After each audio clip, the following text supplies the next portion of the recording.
Finish them off. Hold them. Slow runner. Well done. Now go. Hold them.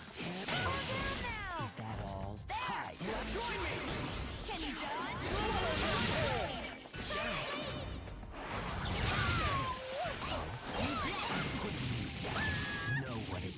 Let's see you try this on.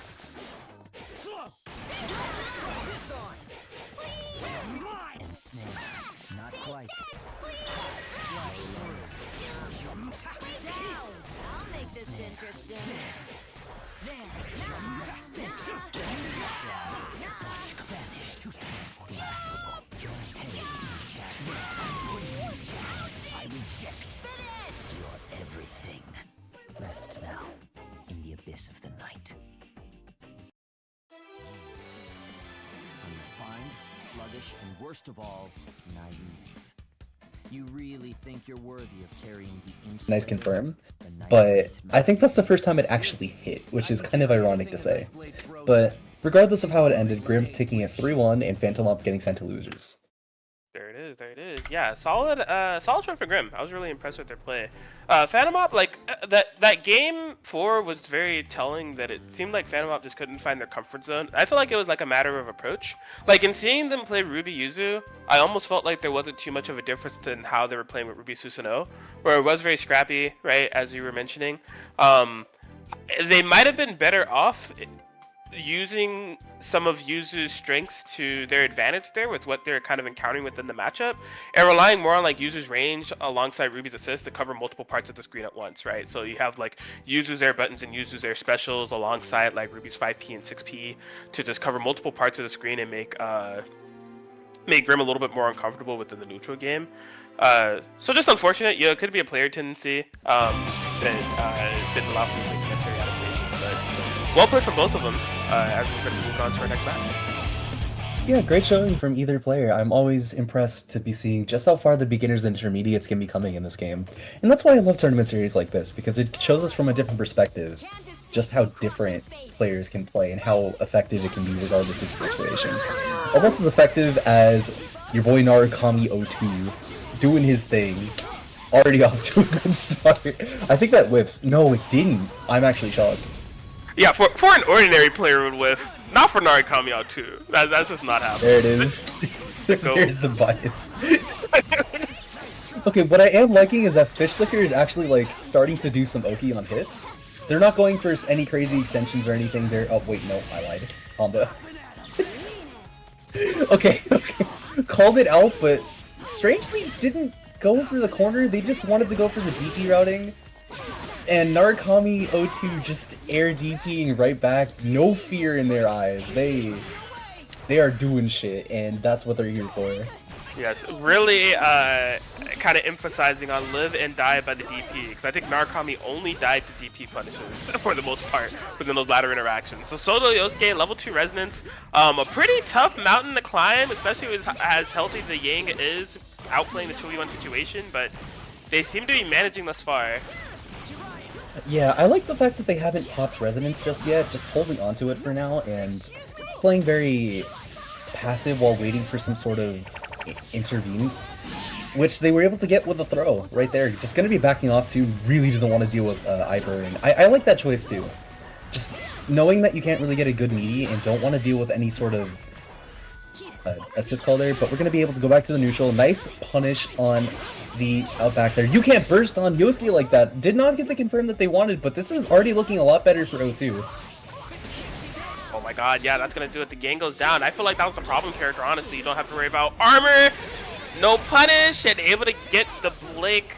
There it is. The solo Yosuke comeback from Narukami O2. Gonna be able to put it a game on the board. Yeah, honestly, was just a I feel like the way Narukami was playing that was really smart. You could tell they were very cognizant of Yang JB because they were going into the air and matching Fishlicker's jumps. However, they were very selective on when they would hit buttons because they're just like, okay, if I hit here, there is a chance that Fishlicker lobs Yang JB, armors through me, and I just die. So I think their hesitance and selective nature on the buttons made Fishlicker hesitate on what they do, which allowed for them to stall for enough time to just whittle away and get that resonance comeback. Yeah, and putting themselves on the board with that. Gonna be able to get a nice meaty with the 5A here, and that's a dead character. We are 7 seconds into the game, and that's a dead character. Bro, that was the Narukami O2 0 to death special, okay? The Narukami O2 sequence. All they need is 7 seconds. The GOAT. All 007, because we got 0 combos, 0 neutral extensions, but we got all 7 hits that we needed. I'm going straight into the corner with this JC. Gonna be dropping another hit, but this is such a big advantage that you don't really care.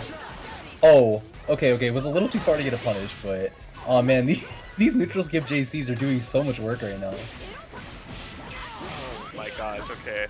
Looker trying to bring this back. Oh, the just unbeatable game plan of JC plus Yosuke assist, and then right when we were looking to switch up the momentum, not chase after you, Narukami OT, ready with the DP. How do they do it?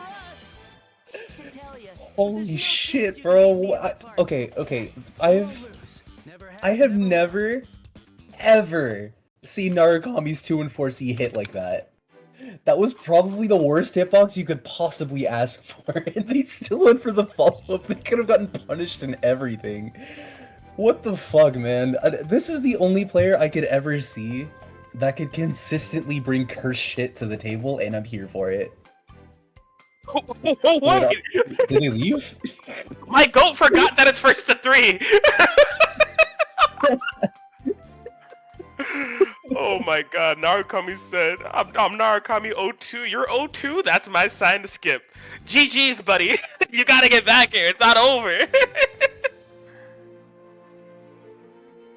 The bro had all the momentum in the world and just ran with it. You gotta respect that kind of energy.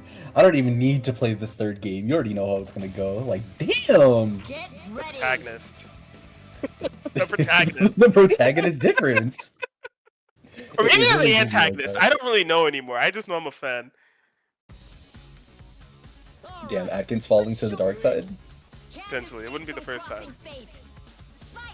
Yeah, Ron Rose really pushed down that path. Please walk out. Oh my god. Same round start all 3 games, by the way. Okay, surely. Ooh, okay, cross slash, punish. That's gonna be a ton of damage on Hazama. I don't think Hazama's one of the characters that he can get a 2 pick up there. Yeah, just gonna go for a meaty. Fishlicker not blocking still. Don't do. Okay. Okay. Okay. I just knew it. I knew it was coming. Okay, I do like the swap to Hazama though, because I think this is one of the few characters that like stand at a very comfortable position to deal with. Oh, okay, never mind, they're dead. But okay, Neo's definitely a character that's very airborne too. Lots of air to airs, but didn't get the confirm that they would need to end out the round there. Just gonna be blocking it out, but unfortunately tried to jump out, and Fishlicker getting knocked down, clean 3-0. That's Narukami O2 for you. Doing their thing. I really don't have the. How do I coach Narukami O2? Right? Why would I dare tell that player to do anything other than what their hearts tells them to do. I think they're on the right track, no matter how they feel. Whatever their heart tells them to do is the right decision. Yeah, honestly, that kind of playstyle, it suddenly has a lot more credence. And I think Taco winning Combo Breaker just really makes people feel that way because he is probably the biggest heart player you could ever meet. Taco does not give a shit about anything the opponent could do. He's just gonna do what he finds fun, or what. Okay, he thinks I is need gonna y'all work. to know the reason he was late to the stream match is because he literally was asleep. Bro literally woke up and chose violence. Dude. You got out of bed and decided to mash buttons. You gotta respect a player like that. It doesn't get any better than that. Wake up, check the Discord notification. Oh, the BBTag tournament? Oh, yeah, that's right. All right. Mosey on over the stream. Hit some JCs real quick. Speaking of JCs, I don't know if we're going to be hitting a lot more of that, but I definitely think Seth Mitchie's going to be doing that first. Not off to a good start, though. Going to be dropping a very important combo to set the tone of the match. Then it's going to be put into a cross sandwich. No? Okay, just getting a nice confirm, getting bursted out here. Nice, very patient play from Tafari, just push blocking away into taking their advantage with the 5B and reversing the momentum. Okay. Yeah, Tafari having good. Ooh, I was gonna say good momentum thus far. Drop combo, but does end up resetting with the 5D. Seth Yumi gonna be in trouble. A pretty pivotal part of the team when it comes to like assists and control potential. Does attempt to save her with heart bursting in. Could have been a fatal route, but she's gonna be living to tell the tale for now. Yeah, just gonna be able to do what Heart does best and press the JC button, not blocking on high on wake up, potentially thinking they were gonna go for the MP low. This might be a dead character. Yeah, just gonna be playing it incredibly patient there, just push blocking away and dealing with backhoming pretty well too. Gonna be getting the super, and that's gonna be a dead character.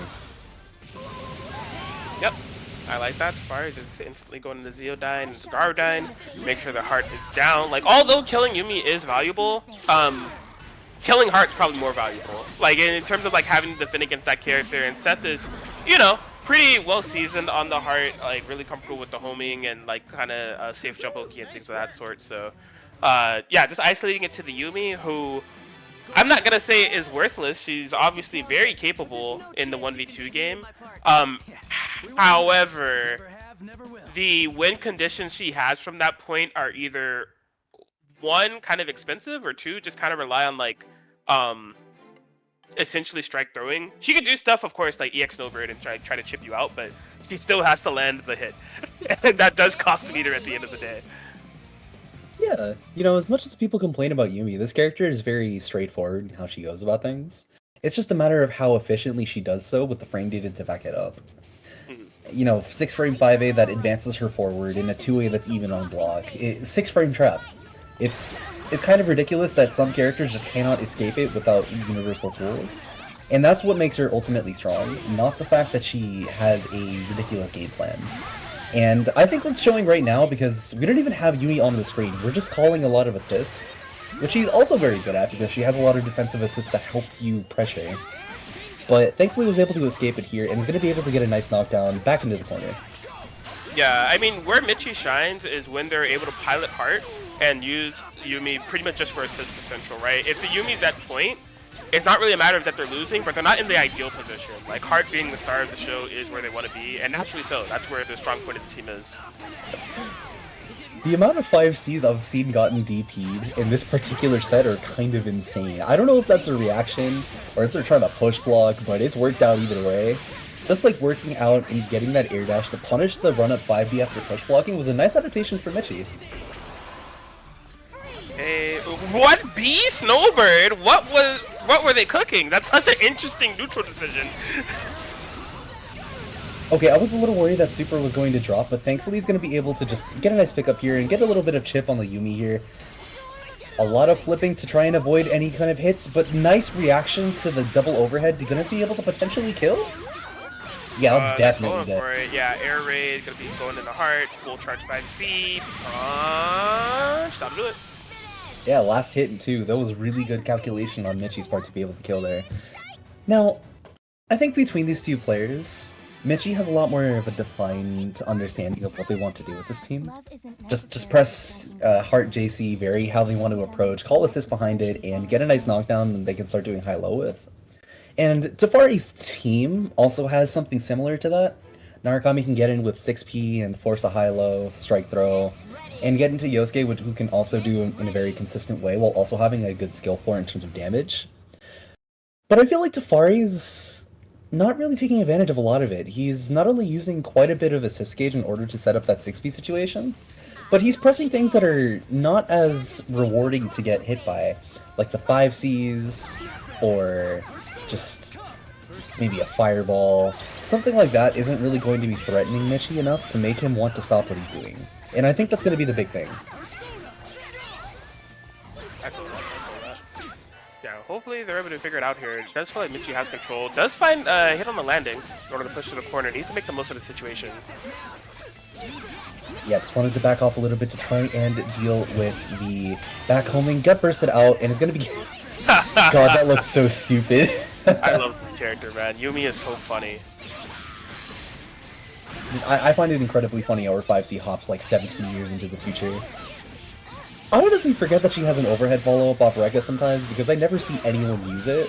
So I can't even blame Tafari for getting hit by that, like, it really is just rough, but almost as rough as dropping a combo like that. That definitely hurts, but thankfully getting another American reset. I feel like they've been getting a lot of those. Oh, okay, I thought they were going to go for a sandwich at first, but no, definitely not. Just going to be getting a nice meaty after the whiff. Zio, and getting pushed back into the corner. Back homing, just not close enough for her to confirm off the hit. Michi just a little bit misspaced. Tafari is going to have the answer here. Yeah, saving Heart's life, I agree with that. Even if it was baited, you do want to bring Heart into the 2v1. I'm sorry.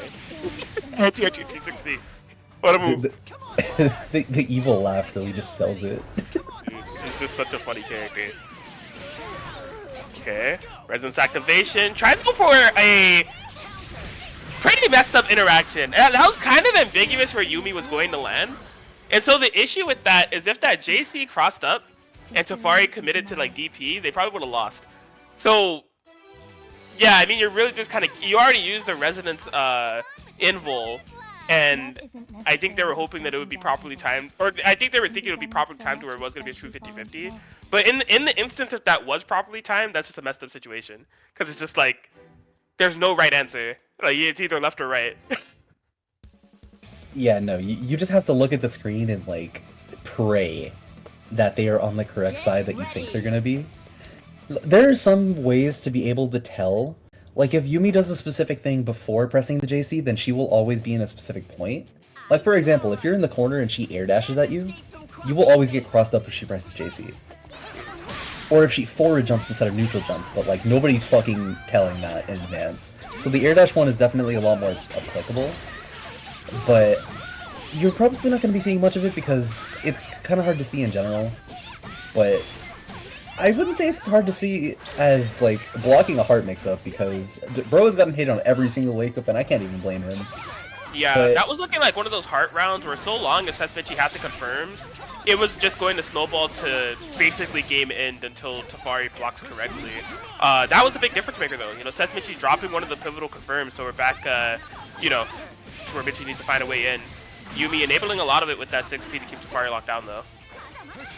I like the fuzzy mash from Tafari there, just using their resources to try and get out of a situation, but trying to get some sort of reversal situation after the plus frame Zio, so is now going to be getting happy birthday for their troubles and potentially lose a character.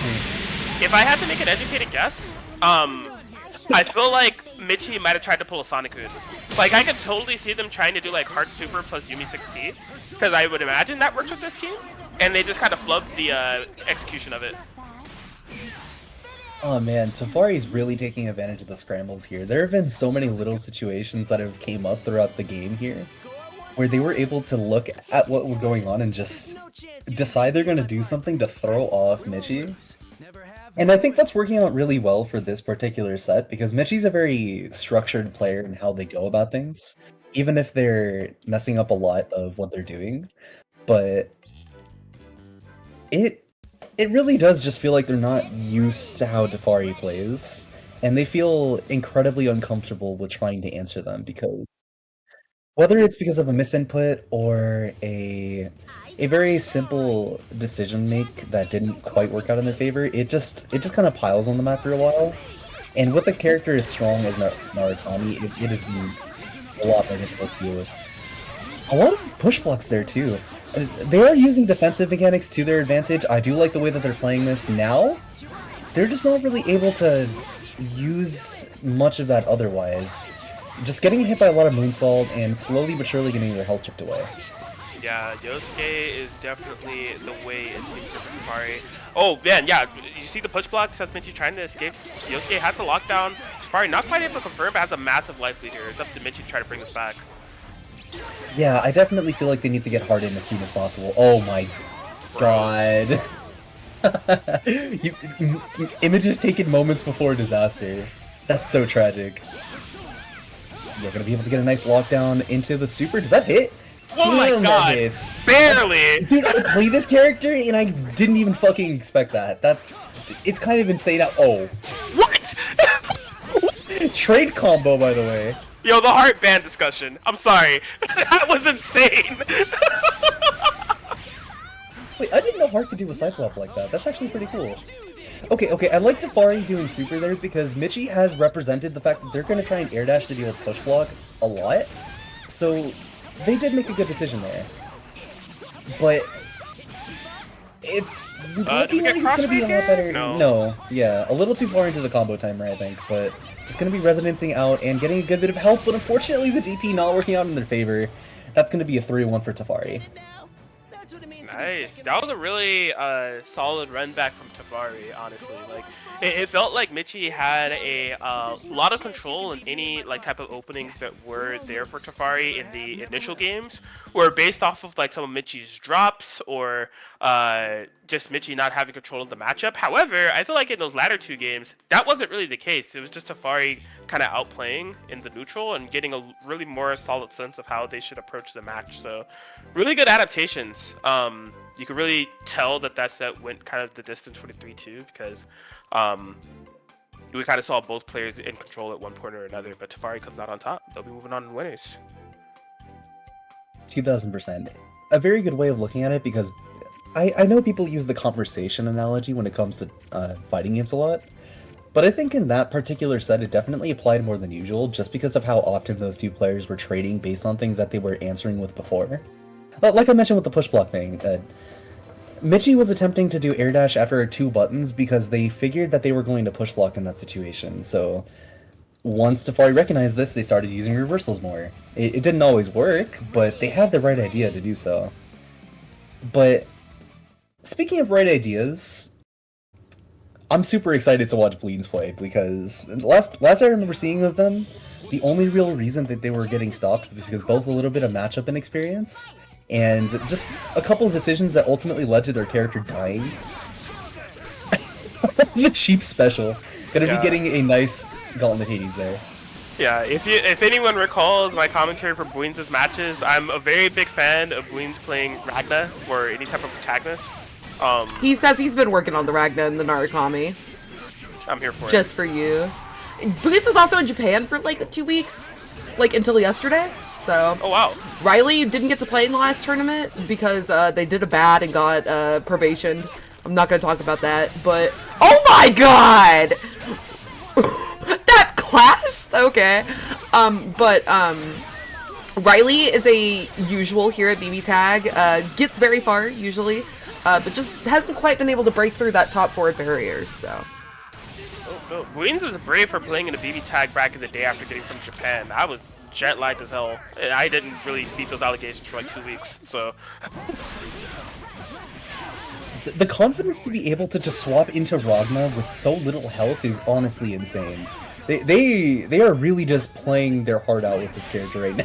What? The spacing drop? You see the footsies? The whiff punishment Gauntlet Hades? I don't think it was a whiff punish because the exclamation point came up, and if that comes up, then that means typically that you were able to block. so that was just a matter of not being in the right situation at the right time. But thankfully they were able to make up for it with a nice overhead right after the fact and getting a kill on the Naruto, getting rid of the mark and making sure that this health will make a lot more sense. Blaze Blue activate. Okay, DP gonna get a little bit of life back for that Gauntlet Hades. Best move. Gotta be the best move in the game.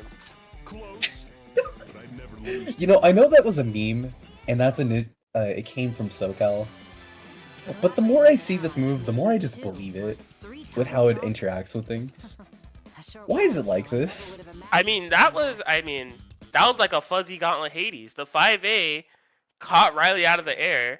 Riley might have still been holding up back, but the Gauntlet Hades was coming. There's no escape. It can be good. It do be pretty good. It really holds down Ragna's pressure, because I feel like if he didn't have something to immediately threaten you while he's blocking, then he wouldn't be able to make you engage with him on defense as much. You don't want to mash as much because obviously he kills you on frame traps. You don't want to be in a situation where he's able to press Gauntlet Hades because it's hard to block. And especially online, where a couple of the frames of startup could be obscured, it's just kind of hard to deal with. I do like the offense choice from Riley though. They really are just laying down on the Shirogane here. Not gonna be able to go for the unblockable. Oh wait, what? I don't know. It was a blue beat combo. It felt like Riley had two different combo enders in mind and ended up attempting both of them. It does end up working out, keeping a lot of pressure within the Naruto, but here we go. Massive, what I feel like was intended to be a throw bait ends up just working as a DP bait, but we take those here for Queens. Ooh, I actually thought that was supposed to be... Oh my god. You know, if there was any way to kill... Oh, wait, never mind, they're not dead. Oh my god. How did I know? How did I know? Nice call. Oh, what an interrupt! I would not have done that. Queens, that was really, really nice. Not quite as nice as dropping the call. You're actually just a menace to society, bro. I don't know how to describe it. Like, you tried to throw bait again with 2B, and unfortunately, does not make you airborne as early as you'd like it to. But gonna be spending all of the resonance time to be able to get a nice, decent combo here, and potentially put Queens in a next hit for game situation. Alright, the footsie's in question. Riley does have that life lead. Symbol's not activated quite yet, but the Gauntlet Hades is always available, baby. Queen's gonna get... Oh, some life back, drops the combo, but ends up opening with the 2A. You gotta do like DBT or something here. No, it doesn't drop! Bruh. That was a crazy DP. Okay, this is good though. Oh my god! Reversing the health pools. The damage. Oh yeah, call the air back! Oh, that was super lucky. If they did anything else there, they would have blocked that. And Queens, from the skin of their teeth, taking that second game. I don't even remember who Queens' main team is anymore. It's Ragna. It's Ragna. It's no one else. It's no one else. Yeah, Aegis doesn't matter anymore. Adachi, was it actually Aegis? Aegis? What the fuck is that? I might be thinking of another person, but I'm pretty See, sure you forgot Aegis? too. It's right there. We don't even know who Queens' main character. It's Ragna. you might be onto something, honestly. For all intents and purposes, it's probably Ragna. For what we know about them. And I wouldn't have it any other way. I feel like I'm watching Master Chief a few years ago. And, yes. And that's a compliment in every sense of the fashion. Absolutely. I like the use of the JC there, just gonna be able to get a nice hit. That makes them feel quite like... Making Queens feel similarly about how they potentially could be feeling, getting hit by the unblockable, and confirming into it with the 2C. We're quite gonna be able to kill the character, but with the reverse hit, good stuff. Yeah, so based off of Queen's decision making, it does seem as if they are a bit more comfortable with Ragna than they are in Naruto, because we noticed a couple of times Queen's willingness to tag to Ragna when Ragna's like about to die. And all that says to me is like, I don't want to play Naruto, right? I want to play Ragna, and have Naruto just there support. So, it'll be interesting to see how that develops, because I feel like if they want to be able to like survive onslaughts like this, they need to be able to find a way to slow the game down with Naruto so Ragna can heal, so you can get your boy back, you know? Yeah, unfortunately, spoiler alert, it's not. I don't think it would have mattered how comfortable you are with either character. You're not getting out of that situation. My hand slipped. I mean, It yeah, was the just unblockable loops are the unblockable loops. strangely enough, I think that's the first time I've seen the unblockable loops just properly be looped in a situation that could be recreated constantly until they die. Because whenever there's an unblockable, I always feel like there's some sort of caveat to it. Oh, they have burst. Oh, they have resonance here. You gotta put them in the situation again. But no, that time was just... You lost. It was over. You couldn't do anything. You had to hope they fucked up, and Riley is really on points with these confirms. Oh, a little too late on the burst timing so that they're going to be able to get jump cancel there, and carry this Carmine close enough to the corner. Nice tech on the throw. Not quite punishing the JC though. Oh, that was a really smart jump cancel, getting straight over that Yang 4P attempt. Yeah, going to be able to get a full combo on this Carmine. Not quite going to be a kill, but getting enough health to return back to full. You bro woke up with EXP. You gotta respect the confidence to be able to do something like that. And I love that Bleens just decided not to do Gauntlet Hades for a couple seconds longer, and it made his pressure so much stronger. And now they established that, throwing right there was even better. This is what I mean. Gauntlet Hades just ties Wrongness Kit together so well. Oh god. Oh fuck. Oh! Oh my No, Queens, come on! Queens really believed in scrapping with Yang Xiaolong, and rule number 73 of BBTag is that you don't scrap with Yang Xiaolong. It can't work out well. Okay, this is still not unwinnable because we have Resonance to deal with the unblockable here, so this is not dead. Oh, they didn't activate it though. They also didn't, the timing for unblockable is different whether Yang is in semblance or not. So actually, when the rare times, because it does not happen very often, but the rare times I fight this team, if Yang is in semblance and they do unblockable, I challenge. Because I'm like, I don't believe that you got this down like that. Like, it's actually legitimately kind of hard finding the timing when she's in semblance.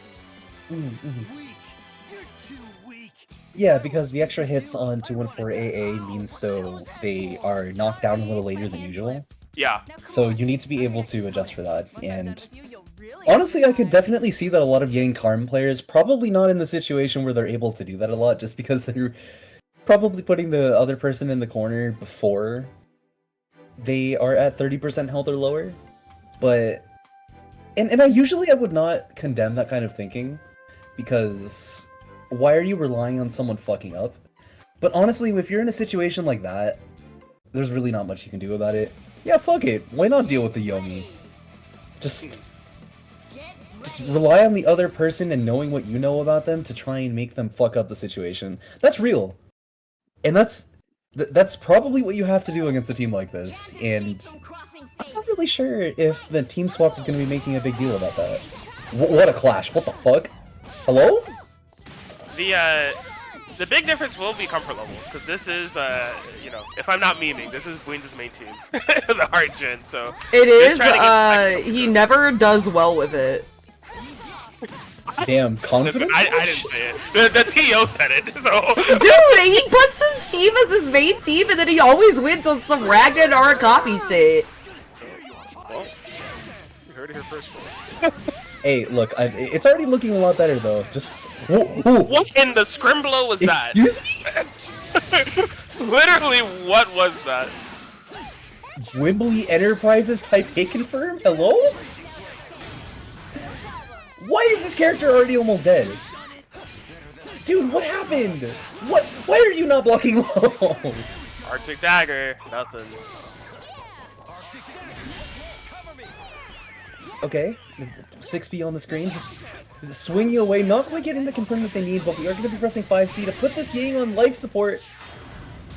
Waiting out the semblance here, I almost called it resonance. Didn't quite get the hit. Yeah.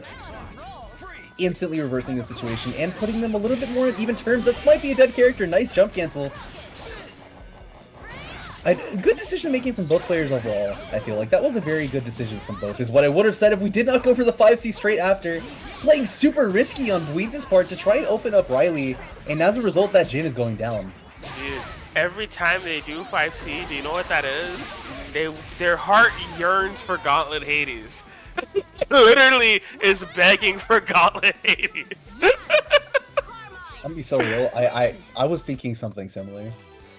Every time they hit 5C, I was like, you really want that overhead, don't you? Yeah. Yeah. Sorry, my hand Oh slipped. boy. It didn't quite work out there for Bleens. Could not close out. Riley with good, solid 5C defense to make sure that couldn't be the closer. And we'll be able to get the 3-2 victory over Bleens. Yeah. Out of all the players we've watched so far, I feel like both of them had a good idea of how they wanted to play the game. Because if I had to put a lot of what a few beginner and intermediate problems with players are, is they don't always have the best idea of how they want to go about playing the game with their team. But both players that we just watched play the game absolutely do not have that issue. Yeah, Carmine just maybe not having the best neutral, but putting you into a knockdown that is a lot more difficult to escape than anything else, and Ragna and Shirogane doing their own thing and just putting you in the Ragna blender. Both players knew what they wanted, and it was just a matter of who got to it first, and I think they were both very good at doing that. But I feel like we're going to be seeing a lot more of the same with this set. Yeah, we are officially in top 8 territory, so Koala and Tafari are going to be duking it out right now. Waluigi Tells and Riley are in the bottom end of the, or in the other side of winners. We're still figuring out the loser side as those matches are playing out. But yeah, Koala, I think, is graduation eligible. So. Yes, Dove was commenting on that early in the— oh my god, you got hit low! That might be why. That honestly might be why. Just getting hits like that. That's gonna help them a lot. They are swinging right now. They have gotten in with just duck sways at least 3 or 4 times in this particular game. But thankfully he's going to be able to chip away at this health on Tafari's part and put this character on life support. What? Holy Hello? BBTag. Okay, I want to say that was because of the persona going forward and forcing them to shift their hitbox a little. And Akihiko's burst isn't that big, so I get it. But damn. That hurt me almost as much as watching that knee go off hurt me. Oh my holy BBTag. Dude. Yeah, the, like, hitbox of characters, when they come in as an assist, can be so unforgiving if you don't have something that has a really long lingering hitbox. Like, you may swing with the intention of getting holy active frames. I don't know why I'm saying holy to everything all of a sudden. But, yeah, 1v1 situation, residents on both sides, gets hit by the moonsault, I think that's gonna be it. Yeah, there it is. Tafari closing out a lot of games with the moonsault clear. Just pressing that single special and forcing them into a guessing situation. I think moonsault is probably one of the tools that a lot of beginner and intermediate players have a genuine struggle dealing with, and even high-level players. I know Yusoro not blocking that shit. I'm not blocking it. You didn't have to self-report. I mean, it's a big reason why I play Mitsuru. It's just like, bro, like, JA, Batista Laser, if I can just, like, try to get Yosuke to not do things and cover the airspace to not be in the situation, that's what I'll try. Because if the situation is happening, I'm not beating the allegations. Man, am I gonna have to teach this entire server how to block moonsault? I swear to God, it's not that hard. It is not that hard. It's been 6 years, Mito, and at some point we just gotta accept that I don't want to learn. That's, you know what? Just knowing what you want, you playing the game. You gotta respect some kind of stuff like that.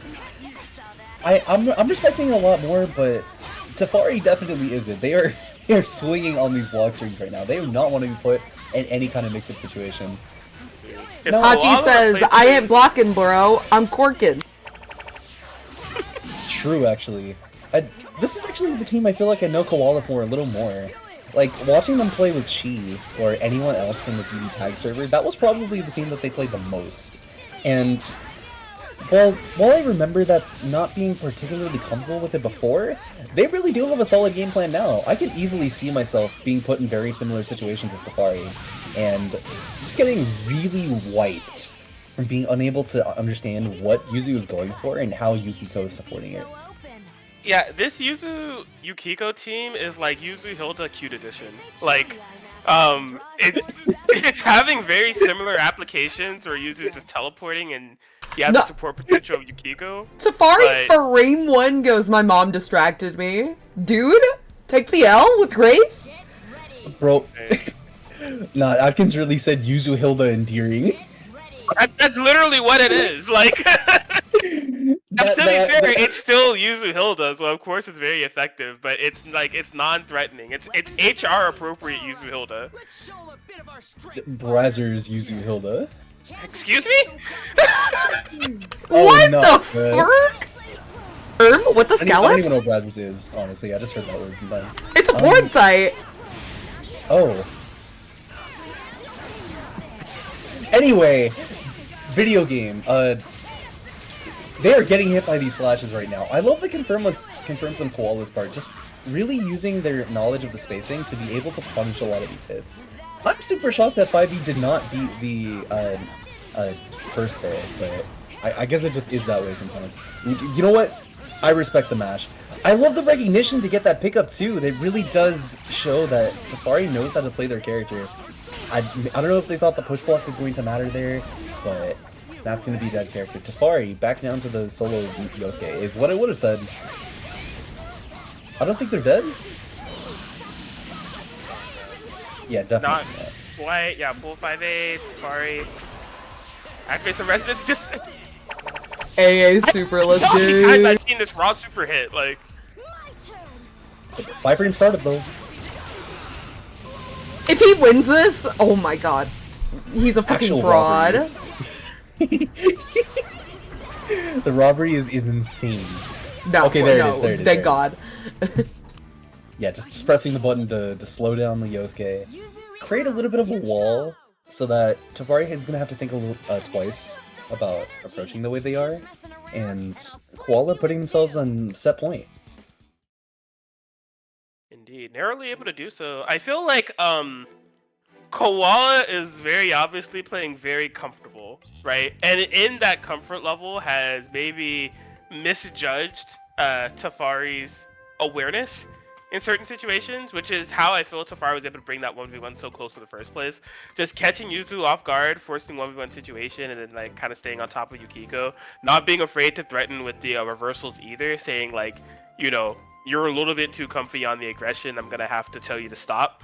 So it'll be interesting to learn why Tafari left the lobby. Tafari has to go eat dinner. He's DQ'd to losers. Really? He is 16. He's a junior in high school. It's fine. Oh, he's like 16. Yeah. Damn. So, me too, brother. Bro, Tafari was like 10 years old when this game came out. That's insane. Ugh. Yo. Crazy. Man, Atkins, like, we gotta just... Okay, we're moving on. I don't want to talk about this. Well, listen. Tafari, if you're listening to this, eat your veggies, alright? They're good for you. They taste good, too, alright? Just Shout outs to broccoli. shout outs to broccoli, indeed. I'm a big fan of spinach, alright? Drink your milk, you know? I don't anymore. I actually hate lactose. I'm more of an almond. I'm on the almond milk train now. And yeah, good luck in the losers bracket run. I hope you can make it in time. Save room for dessert though. You saying that just reminded me of that tweet of the dude saying getting into yogurt lately. What? I haven't seen that tweet. That's it. That's the entire tweet. Just I'm getting into yogurt lately. I had actually a phase where I was really into laundromats. I went to laundromat like daily, like 3 years ago. You see what I mean? Like, the older you get, you just have weird ass fascinations. Total respect, but like, Damn. No, it was so real. The laundromat is lit. Have you ever been to one? There is some type of relaxing vibe about a laundromat. There's a really like nice like I don't have to do anything. I can't leave. I just sit here and I wait. It's like nice. Okay, but on to this. Riley always loses to Mio. Mio is Riley's bracket demon. So let's see if they can overcome it. Does part of that have to do with their characters happening to be able to escape the unblockable? No, whoever Mio plays, because Mio has tried different teams, Riley loses them. Alright, yeah, this is gonna be a dead tank in the background, which honestly I think you're grateful for if you're Riley. Oh wait. Okay, no, cool. I forgot that it keeps them the whole way through. Yeah, just dead character, you're gonna be beating with the 4P. Riley taking the first game. I feel like the reason Riley probably loses these sets so much is because they get flustered in understanding why the fuck are they doing this thing? Why are they making the decisions that they are? Raw. Dude, you're bad. You know, just thinking shit like that. Getting in your own head about how they play, and as a result, making your own play a little worse. Especially if you're not comfortable in the situation that they're putting you in. Mio just walking up and doing fucking delay DP, like... That's just the kind of thing you have to be ready for and just say, okay. Because it can piss you off, and that genuinely can get to your head and fuck with you in ways that you are not ready for. I feel like the attitude for this game in general, sometimes you just gotta be like, okay. There's a lot of like okay situations. You just gotta let it rub, like just roll off your back and just like press forward. Speaking of pressing forward, I don't think Neo knows that they need to crouch that. I do like the swap to this team though, because this means that they're kind of able to just escape the unblockable.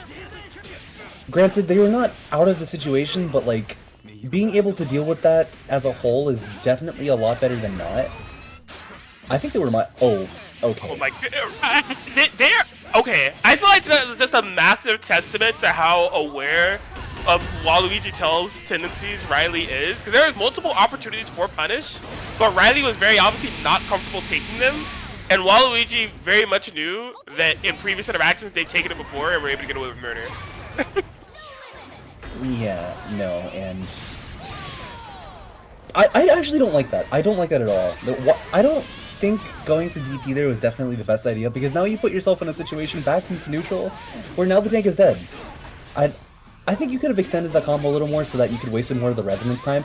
Yeah, Yang thinks. You were a little too far, so where the armor wasn't going to be playing as much of an issue as it would be otherwise, and as a result got hit by it. Trade combo, Akatsuki, you gotta be ready for those, because that anti-air really does just not hit the way you want it to sometimes. And that was good recognition from Yo, just being able to play the way that they feel is best into Riley.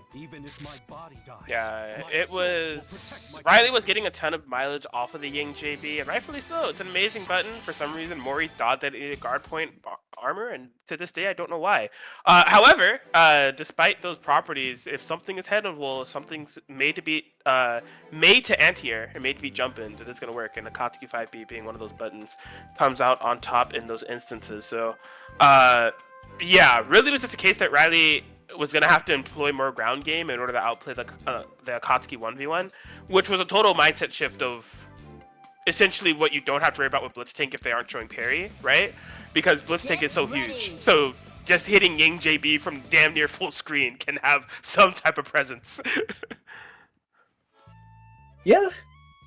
Yeah, honestly, that I couldn't have said it better myself, and I think Riley recognized that to some extent, because switching to the Jin here, I don't know if Jin makes Yang's neutral any better, but I have to imagine this is some kind of a comfort pick too, right? Like, this is definitely a character that they've probably gotten a lot more comfortable playing. And this is two more Jin players that I'm used to seeing typically. Well, actually, okay, let me not say that. Chunga exists, but just... I'm surprised at how many people play Jin as a comfort character. Maybe just because it's a very simple character to play. He's kind of cool, you know, getting to a BlazBlue game, you want to play BlazBlue characters. But regardless of that, it has been working pretty decently so far. Both characters at midlife health.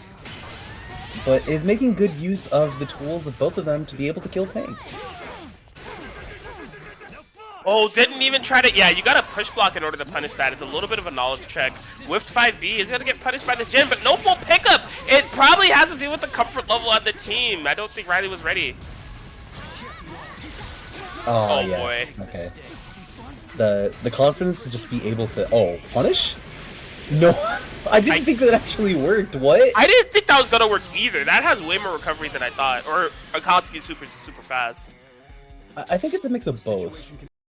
Because you could definitely see that Jin was still reeling from that. But only Akatsuki's super is as fast as it is and goes so far to where it's still a threat. That was good on Mio to be able to recognize that and just pick the appropriate option to deal with it. Because I certainly would not have done that without proper knowledge of that situation being a thing that you can do. Just having that gut instinct and rocking with it. Mio's definitely good at that. Yeah.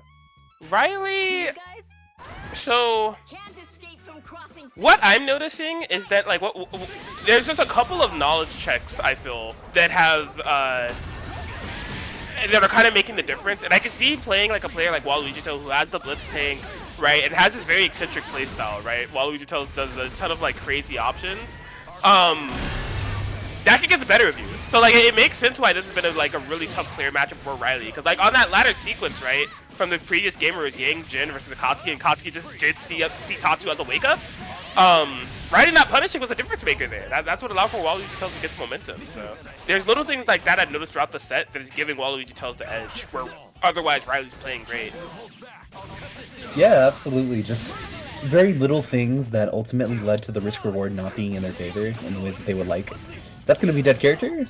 No, just not going for the super, and then setting up for the JC's 4P situation again. Yeah, just DPing that out, not quite going to be what they need, and as a result getting mashed out by the Yang into not a dead character, but carrying all the way to the corner, and forcing Mio to potentially pop resonance. Yeah, there it is. Oh my god, no fear, just went for that throw. No combo afterwards, which is an interesting choice. However, we'll find it this time around. 8 bar to spin your Akatsuki. Literally just spin EX bar on anything and it'll kill. Alright, now it'll combo into something. It doesn't matter what you do. There you go.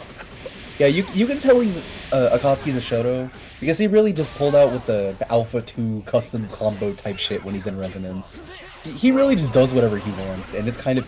Dude! Come on! Okay, you did finish your plate at least, just killed the character, didn't even bother going for any kind of super link there. They really wanted to go for that 5A link after the 5P. And clutch it out. The throw game kind of going crazy right now. Street Fighter 6? Call it a throw loop? Yeah. Luke? Ryu just got buffed, so naturally, Akatsuki. I don't know what the transitive property is there, but surely something within the atmosphere allows for Akatsuki to fill buffer. Or maybe Akatsuki plays full buffer. I don't know. Either way, Waluigi Tells will continue to be coming out on top within that player-player matchup. Again, like if I were to provide any insight, I do truly think it's just coming down to some of the minute interactions. It wasn't even just that. It was that previous interaction that I know you remember where like, Mio did something. I don't remember what they did exactly. However, there was like a really big pause from Riley as they were just basically waiting for their opening to be a whiff to DP. And then that's when they decided to punish. And although that was right, you want to enforce the honesty from the initial point of exposure. So like, if there is something that Blitztank is doing or Akatsuki is doing that is like punishable and something that you can take advantage of, you need to, because obviously Mio is like very momentum and read based. They will just do 3 throws in a row. And that seems to be where they find like a lot of their success. So, but yeah, otherwise Riley obviously strong. We've seen them time and time again. The Yang Jin does seem interesting, and I'm sure we'll see them on stream again too before the end of the night. Yeah, no, I think this kind of tournament is very good for watching both those players do their thing, because you could more easily make out that this is a player issue rather than anything with their teams in particular, because we've seen Riley just stomp over people that they're able to recognize are unable to deal with certain situations, like, oh, maybe they're putting the unblockable more consistently because they do this thing in neutral, or maybe they're picking a specific option on the unblockable that gives them more damage as a result, and they're able to loop it in a more efficient way. There's a lot to their decision making that I feel like Mio just kind of exploits, and which is tantamount to why this particular set is historically in Mio's favor. They don't really consider a lot of the little things. They're just going in and placing their bets on what they think is going to work, and that just kind of goes against any kind of Yomi thoughts or any tactical theorizing you could do in your head beforehand. But ultimately, they're going to have another chance to do so, and hopefully we'll see them again and loser side later, because we are going to be moving on to Michi versus Phantom Mob. Yep, so this is a top 8 loser side. The other side, so Michi getting to this position by getting a 3-2 victory over Zircon. Phantom Op getting in here with a, in my opinion, devastating victory over Macintosh, otherwise known as Narakamiotu. My goat is out of the bracket, but he's still in my heart. Bueens gets the 3-0 victory over... This is really funny. Bueens gets the 3-0 victory over generic name brand, but unopened bag of chips gets the victory over Grim. Which means we'll see Bueens versus unopened bag of chips, but we unfortunately won't see generic name brand versus unopened bag of chips. I feel like when 2XKO comes out, they should be buddies. Generic name brand unopened bag of chips goes hard as a duo. Like, yeah, that's tight as fuck, actually. You might be spitting with that. Ooh. Well, you may be spitting with that. Michi is... I was about to say... Dude, don't listen to me. Do as I say, not as I do. Wait, no, don't do that either. Fuck. Backhoming. That solves all your problems. Backhoming out of me fucking commentating. Kick me out of the booth, bro. God damn. Everything is under control. Michi is under control. Backhoming is out of control. Gonna be able to find this full DP punish. DXR will be losing Ruby for this, and it only costs 1 bar. Wow. Oh yeah, tried to go for the double overhead, but a little too far for the 236A. Oh shit! Yo, the confirm? Okay, no, I thought there was some crazy shit going on there, but unfortunately that was not the case. Just gonna be going for a simple 4A pickup there, into a nice knockdown. Alright. Gets for character, gotta get the strike throw. Nice push block. Ooh, Yeah, counter hit out the air, but yeah, she did not turn around in time. Either way, you kind of want to stabilize with Yumi 5A in those situations. When you have the untech off of like a JA counter hit, it's just the safest thing to do. He goes all crazy and spins around on some of those hits, so you're just going to hit 5A a bit so it stabilizes. Yeah, absolutely. Now, if you're Phantom Op in this situation, I think you're going to have a very hard time navigating. Which is why I think they're going airborne a lot, because pressing JB both on Heart and on Yumi is probably your best way of getting in on them. And you want them to burn as many resources as they can, just so that you don't have to deal with it later on defense. And thankfully for that, they're not going to be able to get killed on that hit because no CC on board. Gonna be... Of course there's no. Okay. You know what? Just... Yeah. Yeah, I feel like you're defeated after that point. You just don't feel it anymore. It's... I know that I knew that could happen, but only in very specific Nita situations, and just getting a back hit like that when you want to get out of the situation you know it would have killed otherwise, that's gotta feel bad. Indeed, indeed. Yeah, Michi having solid control. I will say there are a few countermeasures to Yumi that I think I would like to see some players implement, just based off the way Michi's been able to approach with Yumi specifically. I noticed that they do a lot of 5B. Some of the 5Bs aren't even hitting on the first hit. It's like the second hit that's making contact. Like, they went for a meaty 5B, and like the first hit whiffed, and there was the second hit that was blocked. Like, you know, just having a little bit more of ideology for that, of how she's constructing her pressure, because although 5B does have its uses, it's not a perfect maneuver. If that first hit whiffs, obviously you can reversal. But not only that, 5BB has a gap. So if there's an over-reliance from a Yumi on 5BB, you could always reversal check them. And it's just a worthwhile RPS game to make sure that Yumi isn't getting too extended of a turn, because nobody wants that unless you're a Yumi player.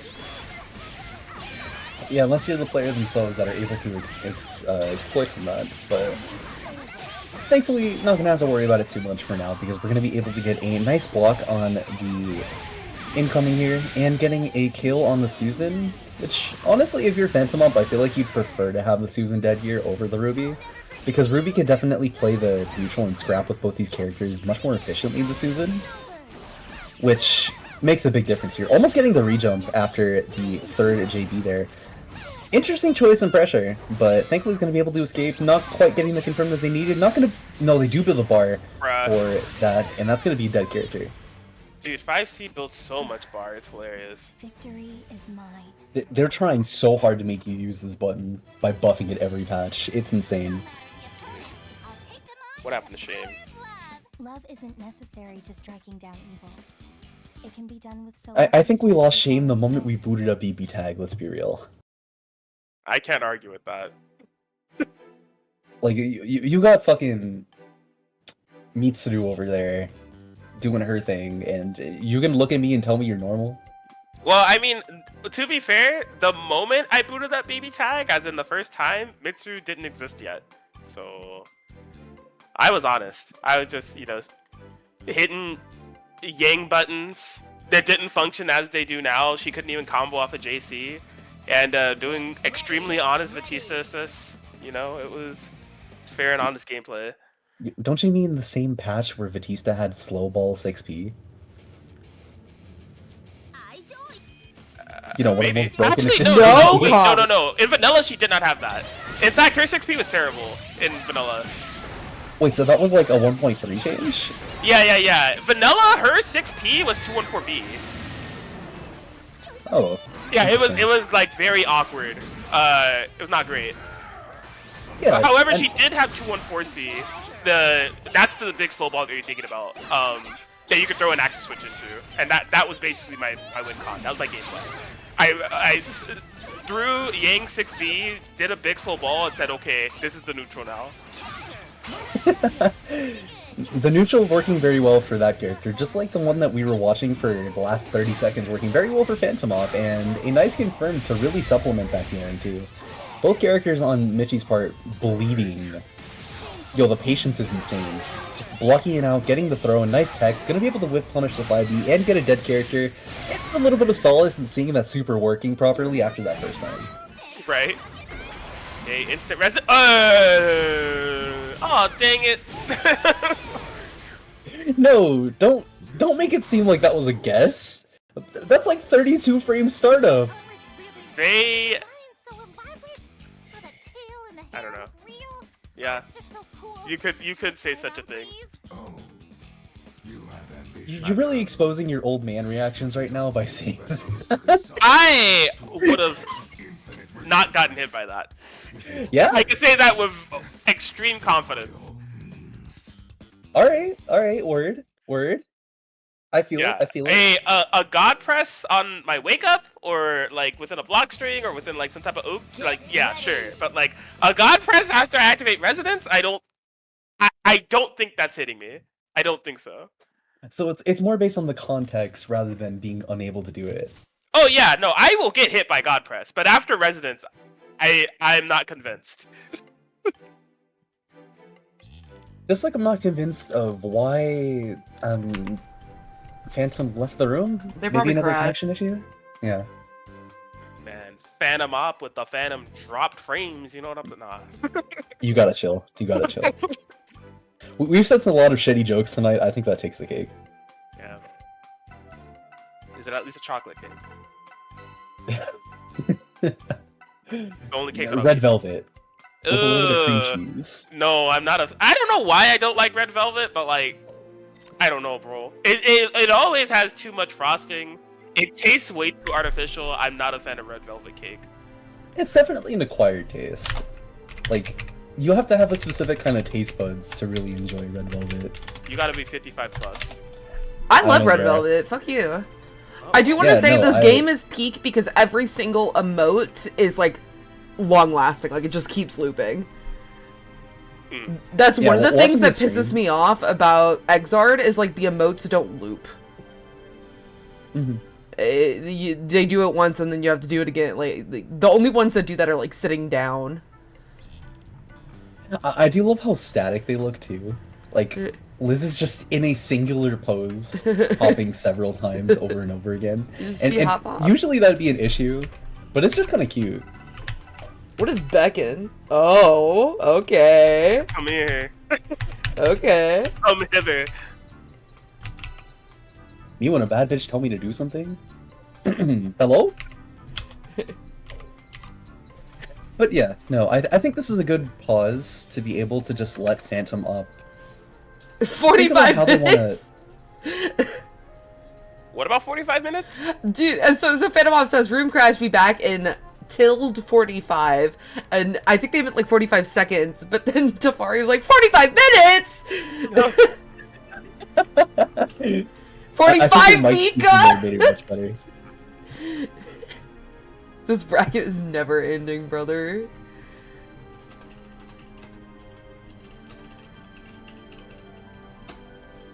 But yeah, as I was saying, I think that time inside, just being able to take that brief moment of reprieve to think about how they wanted to play this next match is going to be very important for them going into this. But I also do think that it plays a little bit against the momentum that might have built up between both players. Maybe it could be a good thing for Phantom Up because Mitchie doesn't feel as much of the adrenaline flowing through their veins as they could otherwise. But I think you just gotta go into this with a fresh mind, and that's gonna be the big thing. See if they're able to make it happen. So far, Phantom Up having some decent screen positioning, caught within a sound situation, the 4P for the lockdown, but great defense from Mitchie up until the very end. Gonna have to bring the Yumi in, and there's that dreaded 5B of Doom! It's here! Can we talk about how that connected from super far too? Like that wasn't even a weird situation kind of deal. It was just max range and it just worked. No punish on the burst though. Yeah, man, this is 5B the game right now. Yeah. I think we have. That's a lot. There it is! There it is! There it is! That's what I was talking about. Yeah. If you air dash, you always cross up there. And I feel so validated watching that in real time. But yeah, no, that just comes with the matchup experience of just being able to recognize the situation they're in. I like the use of doing buzzsaw there just to be able to block down. I feel so bad. That was so unfortunate. Yeah. So, I mean, the counterplay in question I was saying about Yumi 5B does apply to a lot of situations, but if you get punished by 5B, that's just life. But it does lend some ideology that you have to have when you're constructing your block strings on the character, is that, like, yeah, she is going to be looking for those interactions to push block 5B and kill me. Especially in that interaction where you have, like, two active characters on the screen. It's just like, oh, okay, well, I kill you, yippee! Like, you gotta be careful. But Mitchie playing that well, 3-1 victory, gonna be persisting on within the loser's bracket. We'll be fighting Riley next. Oh yeah, just like you were saying, Riley back on stream already. We already watched this match, right? Mitchie versus... No? Okay, yeah, they were on the other side of the bracket. I might be thinking of something else.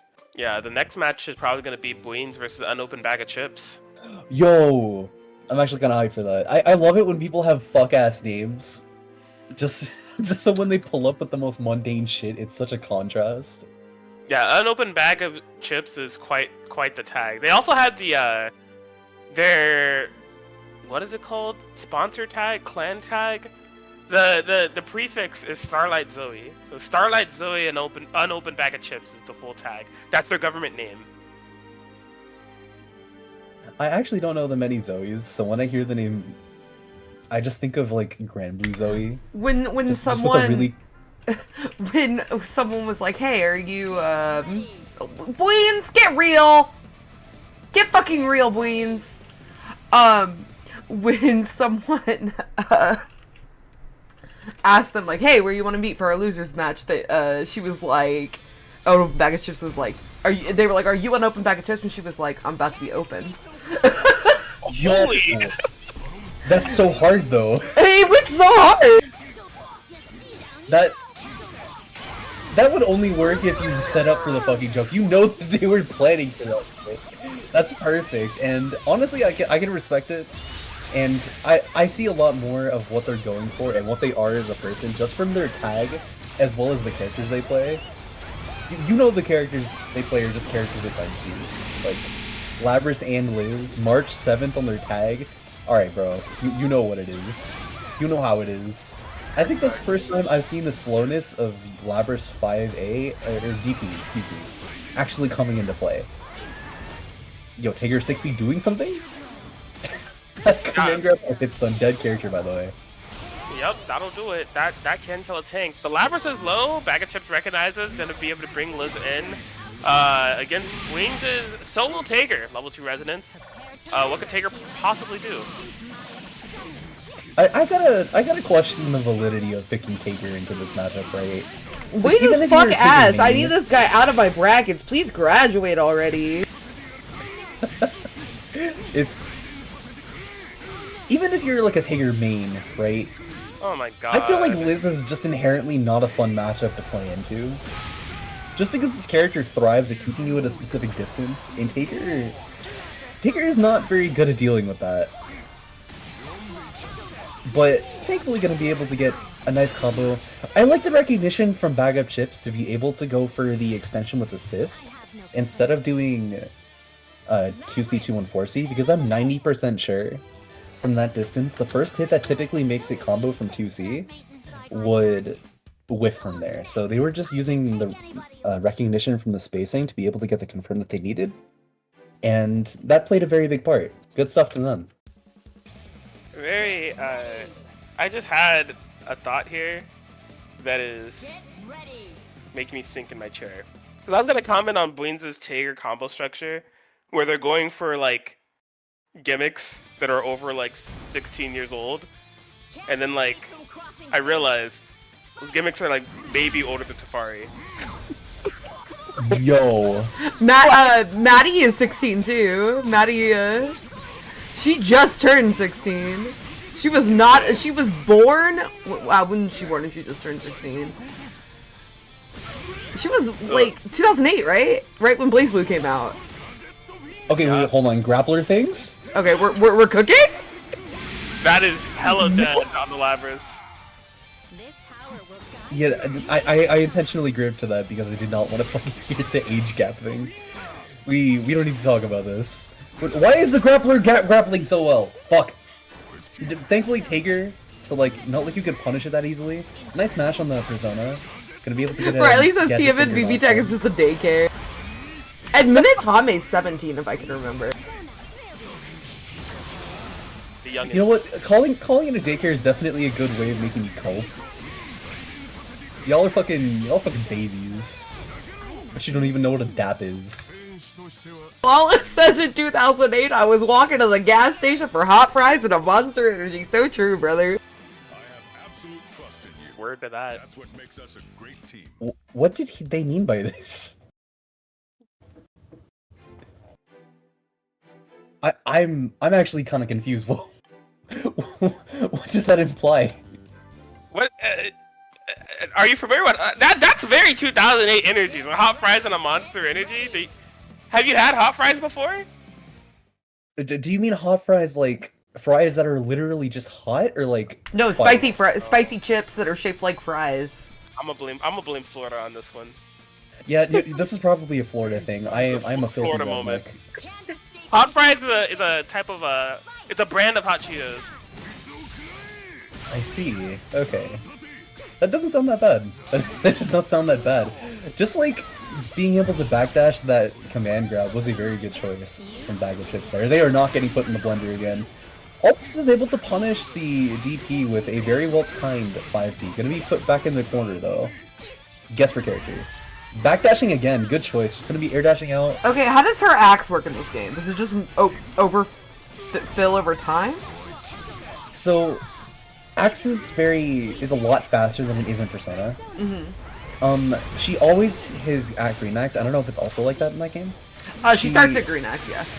Yeah, and instead of like keeping it for long periods of time, she builds a lot of it at once and gives up a lot of it at once. So it's a lot more of a high risk, high reward kind of thing, Okay. instead of being a momentum. It is Brother. technically still momentum based, Uh-huh. but it's not like she's she able gets to red utilize axe it a and lot wins, faster. kind of thing. Yeah. Yeah. Not But quite. Yeah, she the gets issue one that good she combo. faces is that it's a team game. So like she actually can build red axe like decently fast off of like 2 confirms, but because burst exists, she can't just like 2-touch you all the time. Yeah. Like Yeah, her win condition is getting one B and B on you into a nice knockdown, and that's honestly not always available. What is going on? That was the worst possible punish you could have done. What? yeah. I'm actually kind of frustrated watching that. You could have won the game off that. I I'm think mad. Bag of Chips just didn't know it was gonna be punished. Like usually if somebody's doing super and the next one's like, I don't know. It was a brain fart moment, but it worked out. Bag of Chips was still able to, you know. Yeah, Keep it things pushed it out. together. They already had a good enough advantage to where it didn't make too much of a difference in the grand scheme of things. But you know, hopefully they'll be able to take the information from that game and apply it to the next one, just so they're able to not have to deal with getting such a lackluster punish when they could very easily clutch out a game. But I don't think it's going to matter too much to them because they already have such a huge lead here. And Bleens is finally playing the fucking game. When is March 7th's birthday? Okay, I feel like that's more of a loaded question than it sounds like. Are we going by the birthday that she was given? Or like her actual birthday? Because I don't think we even know that. I just asked a genuine question. Yeah. Yeah, because March is a character that has no background.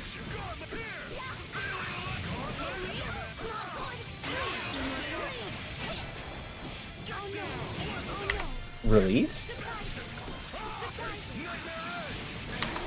Oh, okay. I guess I see what you're talking about, yeah. Yeah. I don't didn't see realize- why that I'm gonna round be 6 ain't honest. wet like that, though.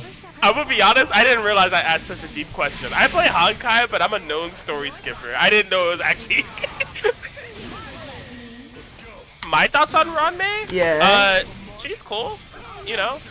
I'm more of a fan of Natasha, but Ranmei is perfectly acceptable. Okay, so he's not into the crazy women. That's good. Good. Don't ask me my other favorite Honkai characters. I don't need to, because we're going to be going back into this game going straight to Bleens here. Going to be able to take it in a very clean sense. A little bit of a momentum take was happening at the end of that game, but was able to clutch it out with a very nice super, and is able to just go from there.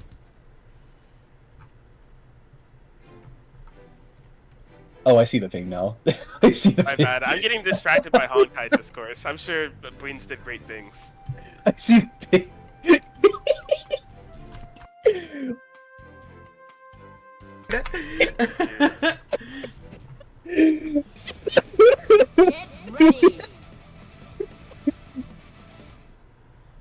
Oh fuck, bro. I was not ready for that. I was not ready. People just take it for granted, okay? Natasha held y'all down when there were no other options. She was always there. She's still there. You know, even though y'all all moved on to your Ho-Hos and your Ranmei, she'll always be there. But that's a different conversation for another time. I don't want to get activated here.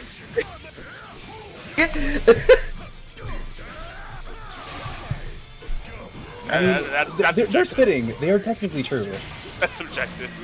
No, A known absolutely not. Arclights player saying that, by the way. What do you mean, Okay, nah, we can't be talking about this on stream. This is a tournament, bro. That's what I said. This is making me activated. We need to get back on topic. Oh, you almost hit him with the Fenriddy. I would have been so, tight. Do they know about the Fenriddy? Do they know about the Fenriddy? Are they old enough to know? I love asking that question now because it's so fucking mean. It's so mean. No! I thought Queen was gonna get just like completely game ended there. Like why are you swinging into this? That is not what you want to do, big dog. Oh god, that hurt. That hurt.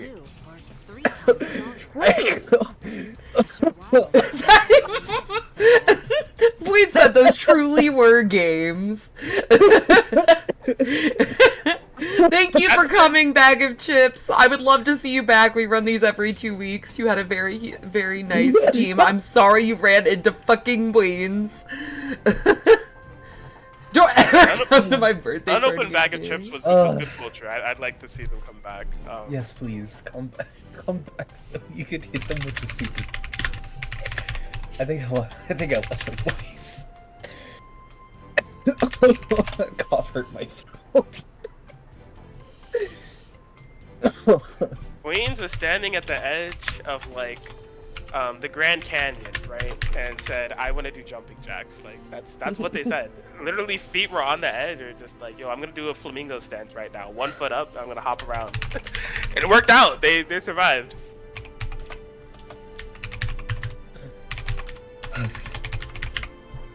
Okay, well, next up we're gonna get Mitchie versus Riley.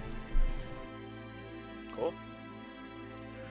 Mitchie versus Riley. Okay, Why are you trying to make your Tager real, Bleens? You played like 10 other better characters.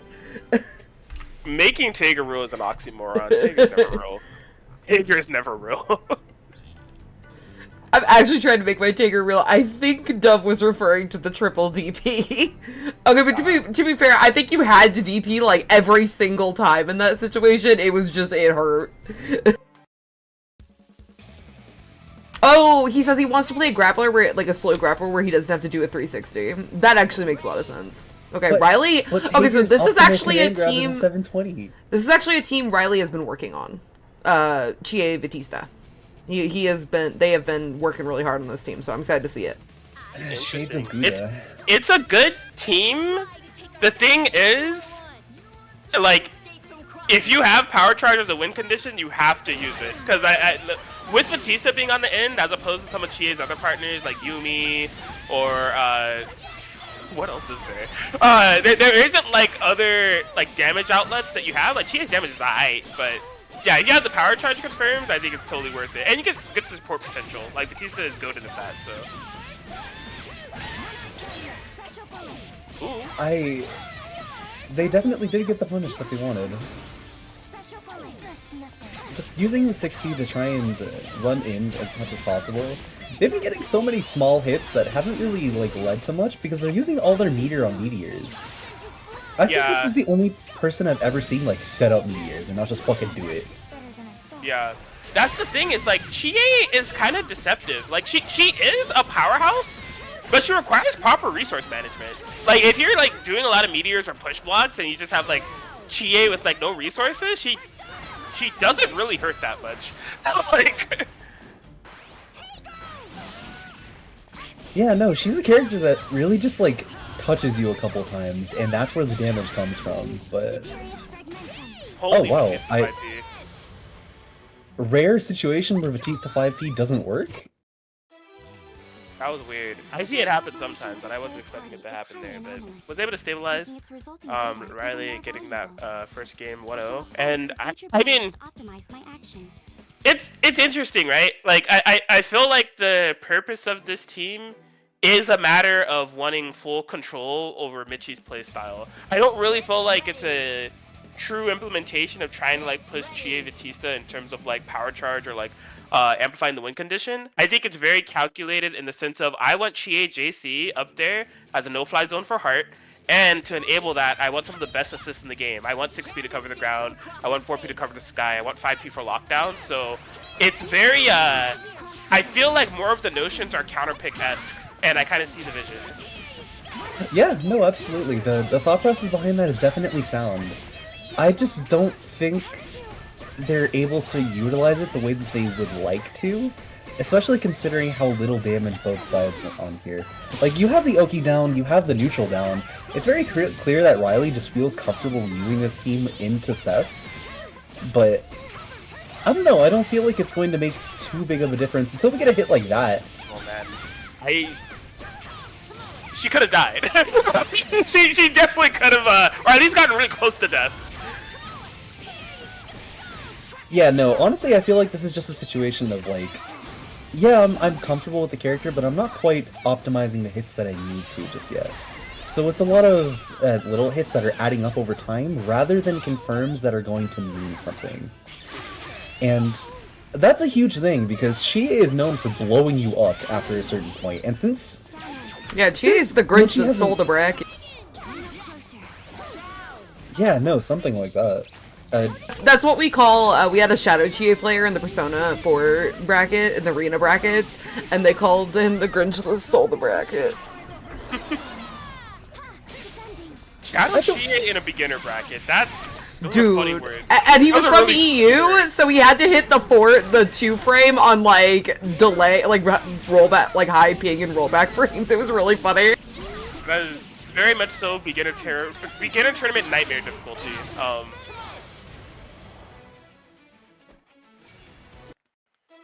But yeah, the game plan for Riley is working out here.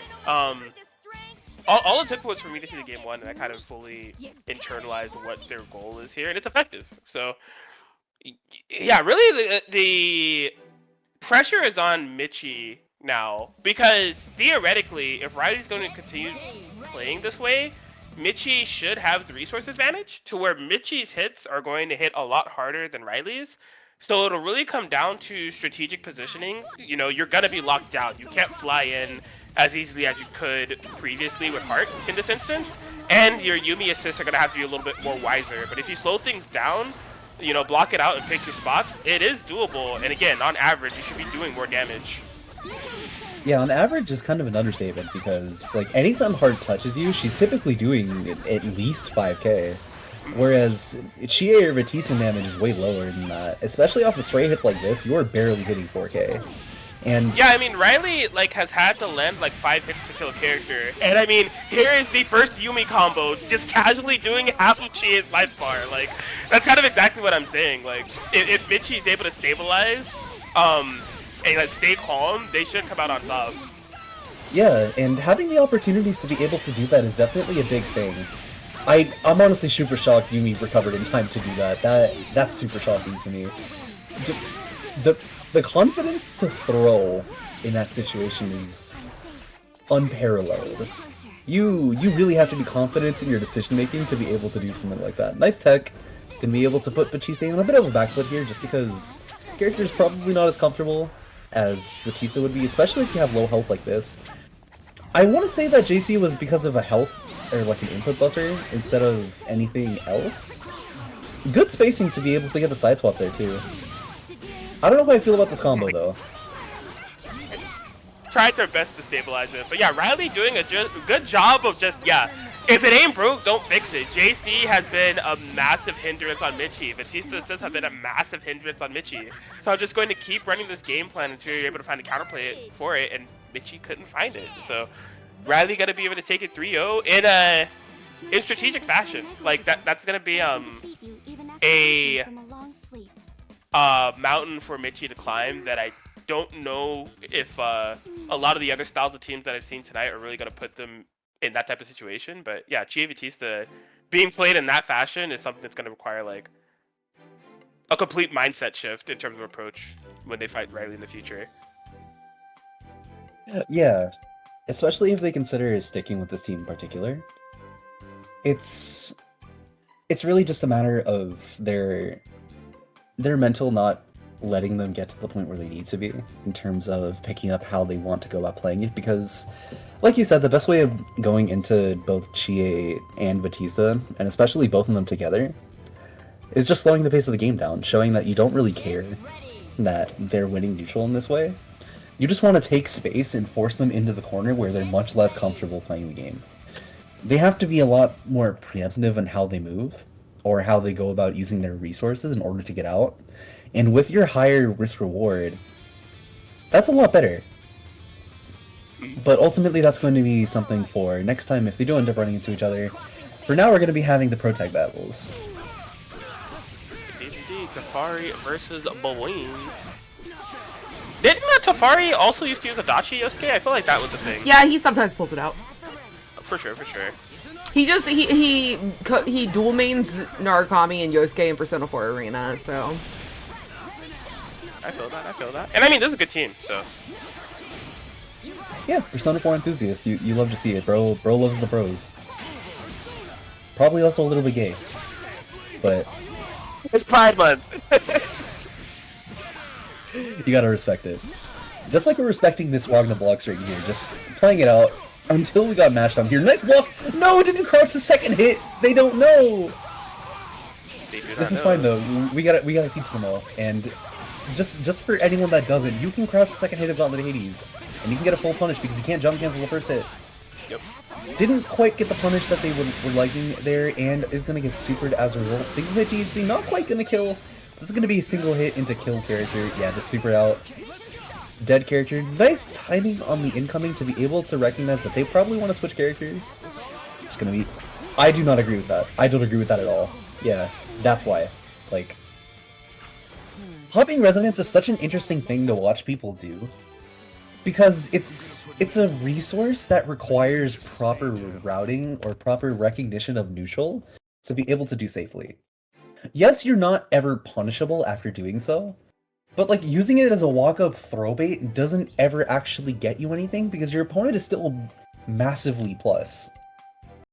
Exactly. And it can work on some reversal baits, but that was against Shirogane, who has a parry DP that recovers quite fast. So. Yeah, no, like objectively, it's just not putting yourself in a good situation. And I think that's a very big trap that people fall into. Don't use Resonance in that way. You need to use Resonance as both the wake-up option or something you route into that still allows you to be plus, and to go from there. But thankfully we're not going to have to worry about Resonance yet, because we're going to be going straight into the second match, where both players are still thankfully alive. Probably not for long though, with how high damage this game can be, especially with both these characters. Nice hit confirms on Buin's part. A little too late on the cancel. That was super funny. They crossed under, they crossed over, but I think Tafari moved a little forward, so the fact that they went the other way didn't mean anything. But that reversal of momentum just gonna put them in a really bad spot. Playing very patient on Buin's part, not quite getting the punish that they need, and trying to throw bait. Yeah, there it is, getting a hit that they need. Didn't get the punish though, just didn't block cross-up. Oh my god, what a interaction there from Tafari. Just EX dashing forward, finds another to hot out. Lot of bar available on both sides. Does commit to that super, that's not going to be able to get punished! Yeah, I think the only way you could have realistically punished in that situation is if you did EX run. But even then, I think it might have been a bit finicky. Yeah, just like blocking that cross-up was good stuff to Bleeds to be able to just assert their presence on the screen with that and put themselves very firmly on the board. I wouldn't have been able to handle that irregularity on my own. So, Bleeds is looking solid within this set thus far. One game away from moving on. Tafari, yeah, just trying their best to really establish their game plan. Like 6P hasn't, or Yosuke 6P I should say, hasn't been able to do the amount of work that I think they've desired. The Narukami hits are just not coming together. They haven't locked in yet. I did ask that Adachi question for a reason. Oh, this team? Oh, it's time? I thought, I was thinking Adachi Yosuke, but I mean, this is a step up from that player if you got it. I mean, damn. Alright. I'll show you. Yeah, this is just Master Chief versus Yusoro right now. You could really see this, like, this is fucking some Yu-Gi-Oh! Spirit type shit. But if we're gonna be getting hit like that, I don't think it's gonna be mattering too much. Gonna be getting a nice Bizio car knockdown. Not a very nice knockdown because that knockdown sucks, but it's gonna be able to get a command grab from it regardless. The throw game. Me when I have an 8-frame normal after a throw. Yeah, it's gonna be getting a 2-4A to carry them all the way to the corner, and bro just ran up mid and he still got the hit. Okay, yeah, I think your only way of killing off that hit was if you were able to build the assist back, but I don't think that was going to be happening for a while. Yeah, I'm just getting punished with the assist, almost getting the cross under to get the corner positioning, but not quite where they needed to be. Yeah, Tafari needs to be really careful about the wake-up supers and reversals in general. I feel like Blaine's has been consistently setting up their Uki with media assist, which is a good thing to do, by the way. However, the reason why it's so good is because it's extremely reversal safe. Yeah, you compromise risk in order to be able to do safer pressure on wake up, and it leads to situations like that where you're just able to press assist, and if they're flinching, it's just GG's. Yeah. Blaine's cleanly taking the 3-0 there, just showing that they're not really caring about anything that Tafari could be representing for them, and they're just going to play their game plan. That's the kind of mindset that you have to have in this kind of tournament. You love to see it. Going to be moving on to winners finals. Yes, we're jumping back up there where we will have Koala versus Mio, which, based off the characters I know these two for, I don't know what to expect for this match. Because, like, if Koala's gonna, like, run the, Yuzu not quite Hilda against, Waluigi, locking in, like, Tank Merkava, that could be an extremely chaotic match. I mean, Tank does have the Fly Swatter assist, right? That can knock Yuzu out, but these two are just unpredictable. It's neither of those teams. That can be Akihiko Yuzu versus Mika Azriel. Interesting. Mika Azriel, I feel like it's a Neptastic team. I feel like I've only seen that person play it. So I'm not too familiar with how these two characters would synergize with one another. But the other team definitely a lot more comfortable for Koala. I feel like this team has been theorized a lot. Yuzu probably helps Akihiko quite a bit, but it's just not played that often. And I think we're kind of seeing why, just because the swaying in neutral just not as strong as it comes off sometimes. Just going to be able to get a nice knockdown with the 2 and 4B, but getting clipped by the Mika missile and getting carried all the way to the corner for their troubles. God damn. Okay. Interest. Oh, that's what was going on. And that would have hit me. I was like, what is this route?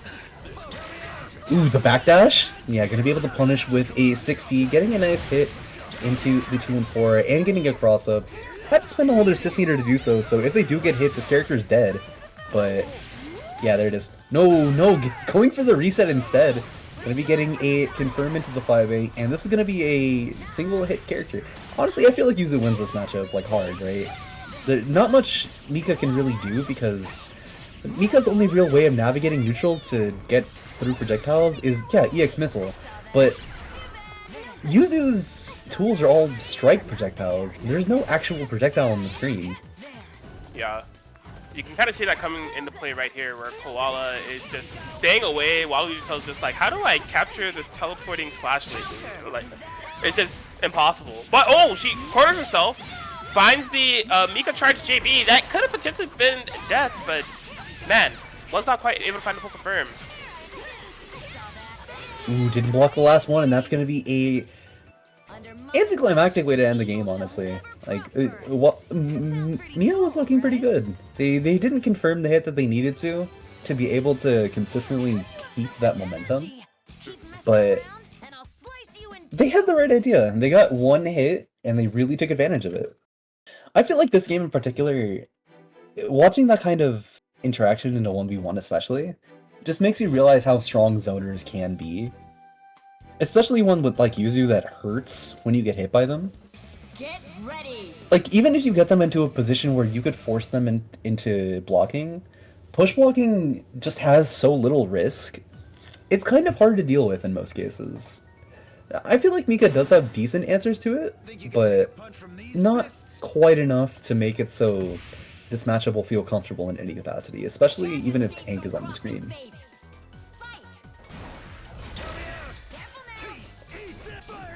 Alright, just keeping the pressure nice and simple. Gonna be getting a good confirm after the instant overhead. Getting a meaty... Man, this sway pressure kind of going hard right now. Doing a lot of work. Okay, another instance where Waluigi tells, diving themselves right into the corner. Just try to keep up with this Akihiko as much as possible. Does finally find a pivotal hit. They're going to be getting a nice double charge JB here for the full confirm. Didn't get too much damage off of it, but it's going to be... That actually punished. I thought that was going to whiff for a second, but... No, good stuff to Neo. Just very good use of their tools. Ooh, triple overhead. Getting crossed up. I honestly thought that hit same side. Dude, use a teleport in statement. Such a good tool. Yeah, that tool alone probably makes Yuzu what she is today. Yeah, getting hit by the low there, especially against someone like Tank, that is probably what you want the most of. Okay, I didn't say anything because I wasn't sure what was going to win in that situation, but I'm really glad that Yuzu DP was the one that came out on top. Confirms? Ooh, no, a little too much recovery on the slash there to be able to do so. Spending all their meter on that, though. I'm just going to be going into the Oki here, getting mashed out and command grabbed. I should Oh, get, no, oh my didn't god, get if the only there were confirm. combos. If only there were combos, I could maybe kill on Yuzu. I mean, all things considered, even if the Yuzu did go down there, Waluigi Tells was still, like, trying to win the Gap Olympics, because Akihiko's going to come in with quite a, like, big life bar and level for resonance available, so it was rough. Koala had established quite a big life lead, and now Koala's going to be going up 2-0. Yeah, no, Koala just having a very strong game plan and continuously representing it throughout the last couple of games. I feel like the difference maker between a lot of the players that we've been seeing winning the ones losing is just exactly that. I know we brought this up earlier.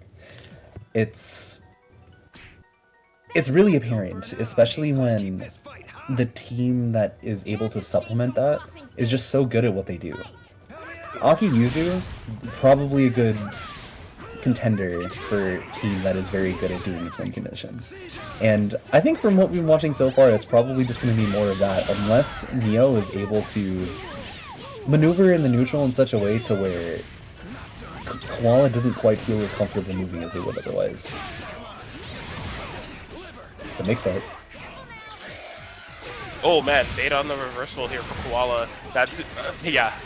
Akihiko's at point, so bro is definitely killing. I like that reversal too. There's been a, I feel like Waluigi Tells has gone for that command grab quite a bit. Not really doing extended string pressure with Mika. Which is a shame, because I mean, she's a uni character. She has access to reverse speeds. Her 2C sweep reaches pretty far. It's worth kind of playing around with mind games. Interesting ender from Neo there, because I feel like in that instance, you want to end your combo as soon as possible, so that you're not wasting as much time in resonance. That's another thing I see a lot of people do, just waste a lot of time in resonance that you don't need to. And I feel like that could have locked out that Akihiko kill without having to get a stray JB after calling the assist. Like, yeah, this is still a pretty bad situation, but absolutely could have been better. Is she dead? No, but very close. Not quite. No punish. That was toxic. That was toxic as hell. That was very, very toxic. Oh shit, bro. That... I don't even want to call it toxic. I want to just say, like, maybe they were scared of a DP or something. They just wanted to wait a little bit, and they recognize, oh, okay, they're not doing anything. I'm just gonna press my fast low button, and they got hit. Well, I hope you graduate. Yo! Don't ever show your face in this bracket again. The mouth is insane! That was not right. That was not right. How was that? Wait a minute. How was that an insult? I literally said I hope you win the bracket. Like it's all about the way you say it. The execution. It's a difference between doing a Yang Carmine unblockable and a Hyde Yang unblockable. You know, it's like harassment versus flirting. They're both unblockable. I don't think having Hyde there makes it any more endearing. See, you're wrong, but I'm not gonna explain why you're wrong. I'm just gonna let that linger because I actually have no explanation, and you were absolutely right. Listen, I have biases too. I think 9 unblockables are very cute, but either way, we're gonna be going into our loser semifinals: Riley versus Bleeds, Yang Carmen versus Ragnarok. Make it happen. I don't think this is going to be a 2v2 for much longer if we're getting hits like that. Oh, wait, no, never mind. Naoto sucks. This character doesn't work sometimes. It's true. I've learned that from experience lately. Yo, the foot! Jeez. That was clean. It was not a whiff punish, unfortunately, but it was a whiff punish in spirit. Okay, this is something that is a little weird to do, but calling assist on a reaction to Ragna doing a B dead spike on block is genuinely very strong, just because he can't really do anything about it. Like, if you get hit by the 236B, the assist will typically punish it like a burst. Punish? Couldn't quite get the confirm. I actually don't know if Yang can get a confirm off of, not mid screen. I mean, you could. She's in semblance, so you can cancel into a super, but mid screen off of 214 AD now. Wait, cancel into a super? Off of 214 AB while not in resonance? Yang can do that? Is that the best you got? 214 AB, counter hit, cancel into a super. Like, without resonance. Team's not all bad. No. Did I misunderstand you then? Oh, yeah, wait, you were asking if they were able to get a... Wait, were they in resonance? No, they weren't. Oh, then no, my bad. I thought they were in resonance for some reason. Okay, yeah. My bad. I was saying, like, yeah, you can't get anything unless you're in resonance, then you could do super. You know, maybe that's me on me for just not listening. I probably could have just intently listened to what you were saying more and not had the confusion. But regardless, it happens to the best of us, and especially when combos simply drop, because there was definitely a lot of that. That was a whiff punish. There it is. Just recognizing the whiff on the 5B and being able to get a good punish off that. American reset, by the way. I feel like it was intentional, though. I actually really liked that. Like, it probably wasn't a perfect setup. Like, if you did back tech, I don't know if the sandwich would have been there, but it was so unexpected. It just ended up working out through the Queens. And look at the reward. That Carmine is out of here. Yeah, got a super nice sequence there, and Riley was not willing to burst after that, so just gonna be getting a full character down, and suddenly this team's threat is a lot less low, well, threatening, for lack of a better term. A little too far to get the confirm off the 2C. Oh, but the assist getting hit and extending the hit stop, not quite letting the combo go through here. Potentially a dead character here. Yeah, utilizing a lot of the meter to get as much damage as possible. I don't think she dies. Does she? Yeah, she's alive. She does die here. Yeah, a little too far on the active frames to be able to do that. Nice confirm after the hit there. You know what, that one's commentator's curse. I can't blame anyone myself for that one. Yo, armor? I don't even know if that was armor that time. I think they just, like, somehow miraculously avoided the trap. But we can avoid every trap on the planet. Could call yourself fucking Tom Cruise. Tom Cruise wouldn't block off Hades. I don't think he would. Bro's like, what, 60? It could happen to him in real life, and he would not have blocked that. I mean, to be fair, I don't think I would block Gauntlet Hades in real life. Like, I don't think I'm physically able to do so. Like, it's not a matter of reactions, it's a matter of willpower at that point. And I am built different, and by that I mean wrong. I wonder what Gauntlet Hades IRL would look like. Like, how would you do that? Probably the equivalent of like a basketball slam dunk, except like on somebody's head. Harry crack shoot, but IRL. Same shit. Man, the sequencing from Breams has been really good so far. Just like, every single hit has led to something meaningful. I don't like the fact that they went into a super there just because it ended their pressure. And they did not need to get the mark to make a good extended hit here. Because now they're just in a guess for character situation. Didn't go for the unblockable this time. Just wanted to go for the heal on Carmine to make it a lot more consistent and very apt bait to be able to do what they did just there. I like the choice because that was a fuzzy push block that Queens did. Yeah, no, didn't quite go for the unblockable this time just because they thought, oh, maybe it won't connect. Wow. What is happening to Queens in this game? This is... They hit an American reset that first game, and Riley was like, nah, I gotta do that back to you to show you how it feels. Oh my god. Speaking of knowing how it feels, it's over. The Ragna incident! They actually just won off that situation. That's insane. Queens. if that's not enough reason for you to main this character, I don't know what is. Don't you want to do that more than just during this tournament match? You can rob multiple tournament matches, multiple tournament sets, because you just won the set with that beautiful man right there, that beautiful protagonist. Just consider making a swap. You sound like the Daisy and Peach meme, where Daisy's just trying to tell Peach to go ape shit. That's you right now. You know, I feel that's bad. the energy I'm I getting. feel like you've referenced. I'm just too disconnected from society. You've referenced like 3 memes that I just haven't heard of. Okay, You haven't seen that one where it's like Daisy and she's like, "Don't you want to stop being nice? Don't you want to just go ape shit?" I don't think You've never seen that meme? That's crazy. I'll have to You're on send it the to you. internet, bro. Yeah, I don't know. Touching too much grass lately. I don't know.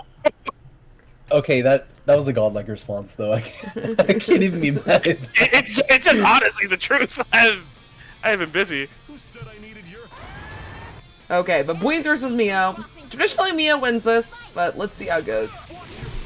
I mean, if we're getting hits like that, I don't think it's gonna be too much of a difficult ability to do so. I keep seeing Bleens try and go for 5 BB active swap. They're not delaying it enough. That's a true string. Please just wait like a fucking frame. Damn. True, but damn. That came up more aggressive than I wanted it to. But the point is, you could definitely be doing a lot more with that. Okay, Mio does not go for super to confirm their hits a lot, do they? Like, they're more Mio than doesn't willing to lab. hard burst things. Damn. That's why their name is No Lab Mio. I don't think you even need to lab to like have the intuition to go, oh, wait, supers aren't burstable. I want to kill this character. I should super after this hit. Confirming And go from off, there. Mito, confirming off of 2 hits is too hard. All right, you need 3 hits to hit confirm. Yeah?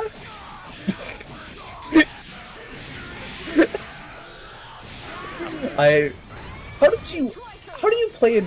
Actually, wait, you don't play. Oh yeah, these are the 2 gatekeepers too. Ah, I see. What, Weens versus Mio? Wait, no, now that I think about it, this is the same set that, Weens lost to, like, get out of top 3 last time, right? Yeah. Yeah, like, the exact same set. That's insane to think about. So, I think Weens probably has a bit of a grudge here, because they have a lot to prove here. They don't want to feel the same way they did that first time. Definitely not. Oh my god, you're such a douchebag. You're a douchebag. Douchebag. Honestly, I'm super fine with that choice from Neo, just because not only did it get the tank out, but it also meant that a lot more of the resonance time was wasted. They were able to use that to their advantage very well. Dude. It could have worked the 3rd time if Work for you the allowed the meddling opportunity for it to kids. happen 3 times.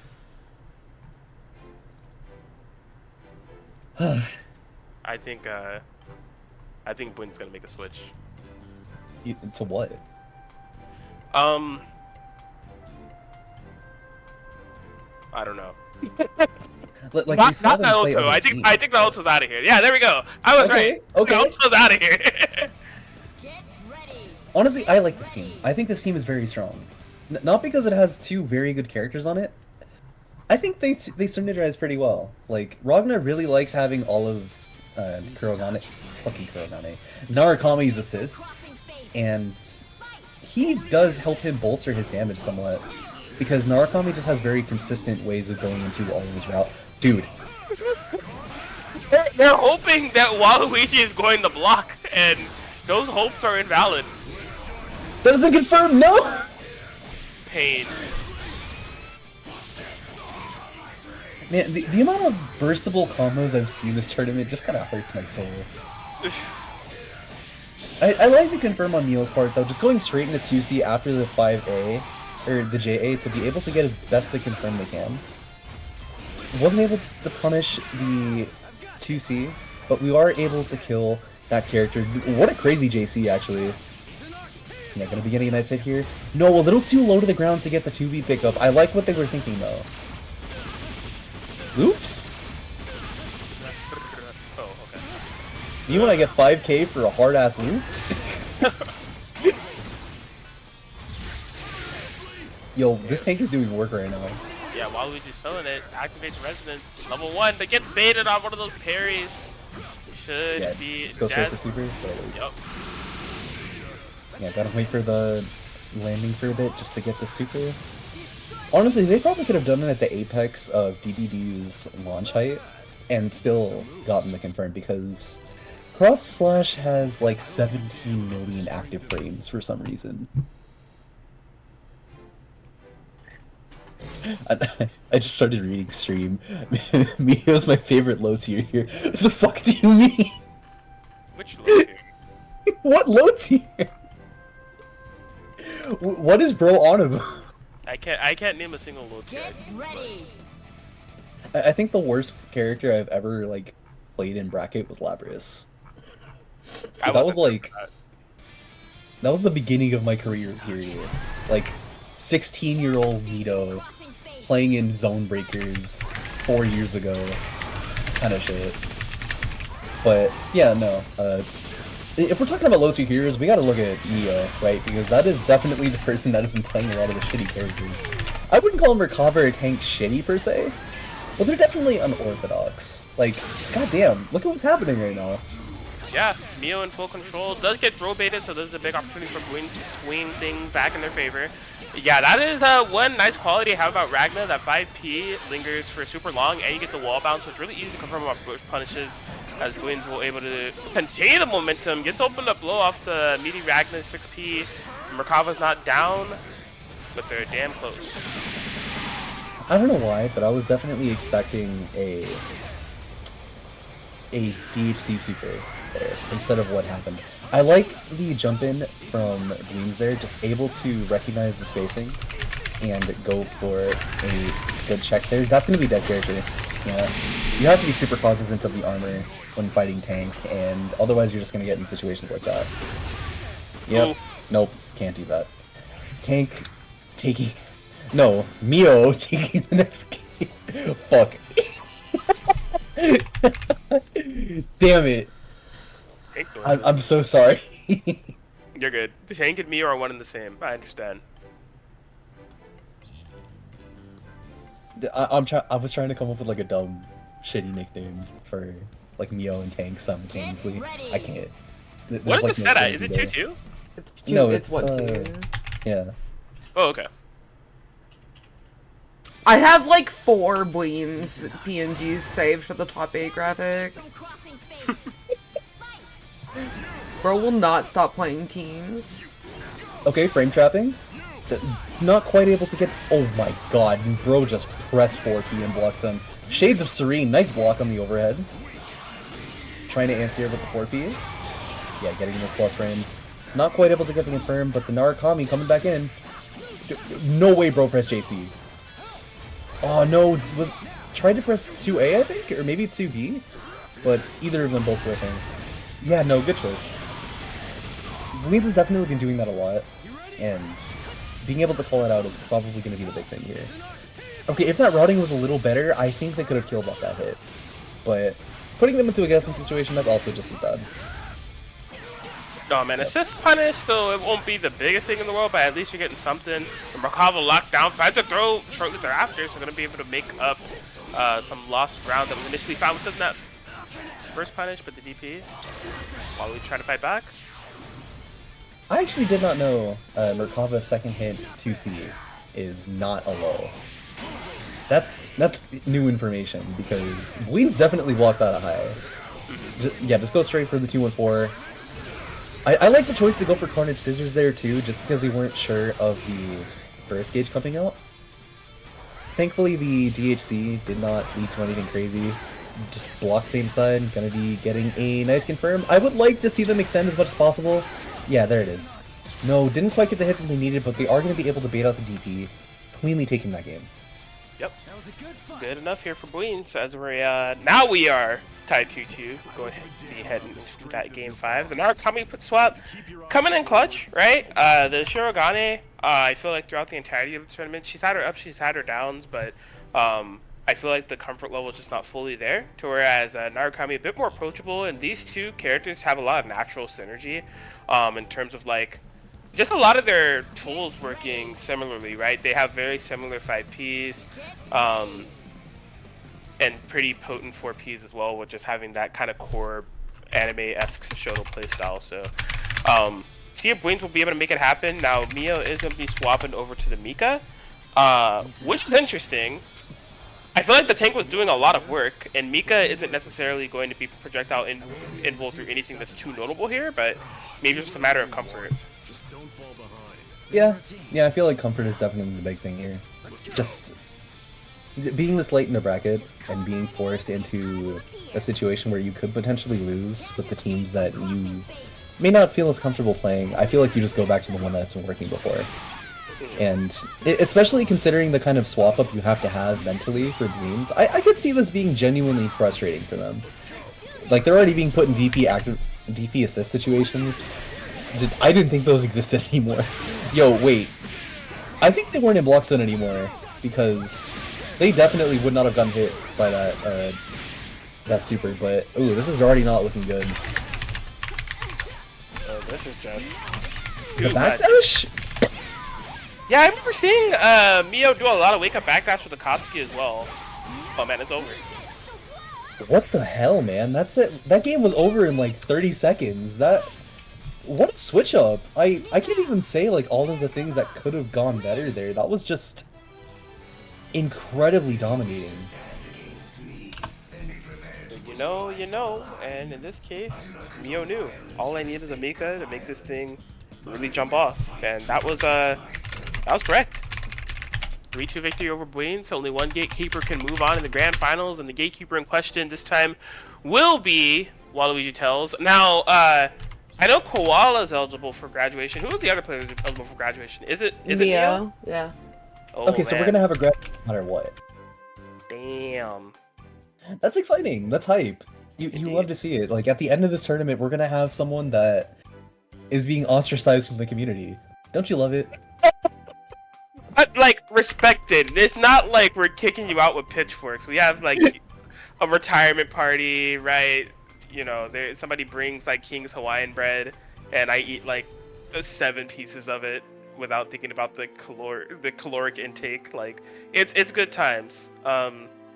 And I mean, like, a testament to like Dub's whole shindig around here is that like the notion of these brackets now I'm calling it retiring. Graduating players means that like there's less eligible players within the pool, yet the brackets remain the same size. In fact, some of them tend to like grow, it seems, which means there's like more and more players that are picking up the game and learning about the series. So it's really cool. I'm glad something like this exists. But for one of these players, they will be listening to some Vitamin C. Okay, you definitely reversed that on me. I don't get that reference. Oh, come on! The graduation song that plays at every graduation by Vitamin C. Look it up. If you look up Vitamin C graduation song, you're gonna get a YouTube video that has like at least 200 million views. I honestly, oh no, I know what you're talking about now. Okay. I think I just needed a minute because it's been a couple years since I graduated. But still, like, damn, Koala kind of pulling up right now. You know you're confident when you're getting a B214 confirmed after that. That was almost the game. That was almost a dead character. Koala making a very, very strong statement that first game. Mio's gonna have to step it up because they have another 6 games they need to win if they want to take this tournament and graduate. Yeah, I mean, all things considered, I feel like Koala has been playing this bracket extremely confidently. Like, I don't feel like they've ran into any like hurdles that have put them under immense pressure. They really are just able to let their teams shine, whether it is that Yuzu Yukiko or the Yuzu Akihiko. So character matchup aside, player matchup aside, I feel like Koala is bringing a level of sharpness and confidence that needs to be broken by matching that same aura of confidence in order to swing them off their game at this point. This literally like swing through the neutral, got the 5 stacks, could have just like done a ton of damage for Kava, forced me instant first from Mio. Oh my god, if that punished, that would have been insane. Gonna be using the armor to really good advantage there, because technically whatever Augie does after you block a 2-1-4 is gapped in some capacity. Oh, that was supposed to be a super, I feel. That was unfortunate. Definitely did not want to deal with that. Oh, yeah, there it is. There it is. Was that punish? Yeah, it was the active switch. Seems like it got the punisher from Koala, so yeah, Waluigi's looks think gonna be in a bit of trouble. Commits that wake up prairie. Oh, that's but finds the throw. This is massive. You should be able to kill Aki here. Yeah, doesn't even need to spend the meter. Just keeps it very simple and pops the resonance to do it safely here. Use the advantage of being on top of Yuzu while you can, just to try and get that hit. Rare whiff situation from both sides. I'm just gonna be playing up neutral here. Koala's in, but nowhere near an Astro. Waluigi Tails on the other end. Resonance gone, has 5 bars available. So if Waluigi Tails is able to find a hit, right, that isn't a DP, should theoretically be able to do a good amount of damage. The question is, how do we find the hit? Koala has been so persistent on the teleport game throughout this tournament. No one's really been able to stop them. To be fair, it's kind of hard to stop them. Like, it's incredibly difficult to react to, and she can act almost immediately out of it too. It's really just a matter of seeing what they're doing and trying to react to it from there, like after they commit to it. But if you're walking up supering to try and call something out, I don't think that's going to be something that you need to worry about either way. Yeah, Waluigi Tails, bet at all. I guess they were like really hoping that Koala was going to commit to one of those teleports, or just trying to hit Koala out of the startup or something, but it was definitely a desperation play in an opportunity and situation that didn't call for desperation, right? We were just talking about how impossible it seemed to land a hit on Koala, and like Mio did it. They got the throw. They were in a next touch kill scenario. But yeah, just didn't believe in the neutral game, wanted the hard read, and couldn't get the payoff. So now Koala, one game away from doing the damn thing, unless Waluigi Tails Merkava Mika had something to say about it. Yeah, this is definitely the last stand that Neo has shown in any set that they've played where they've been put on the back foot. I mean, it worked. It worked against Buins. We just saw it happen, and it was an extreme reversal of roles. Granted, there was a couple knowledge checks that Buins did not answer appropriately, but everything else was just smothering them all game. Unfortunately, not able to punish the JC, but is going to be able to get caught by that. Getting jump cancel after, not quite punishing. What a backdash too. Yeah, just trying to be very patient with how they play the neutral here. I think that was supposed to be a push block, but thankfully he's able to get a nice hit on that. Nice reaction. Indeed.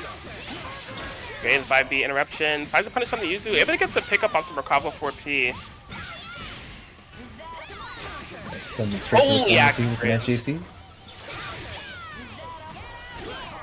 Ooh, land DP. That's an insane choice to pick there.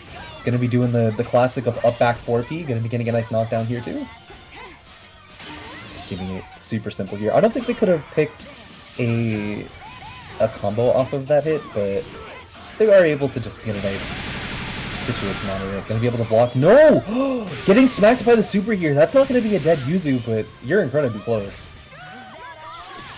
Oh yeah, my god, yeah, literally DP plus assist. Going for that same type of a situation, but not quite an act of desperation. Had a layer of safety with the Merkava in the back, so yeah, I feel like that was a very Mio-centric round because there was a lot of chaos that was happening on the screen, and it was Mio-imposed chaos, just being able to find the proper reads and really getting Koala's head and roam free.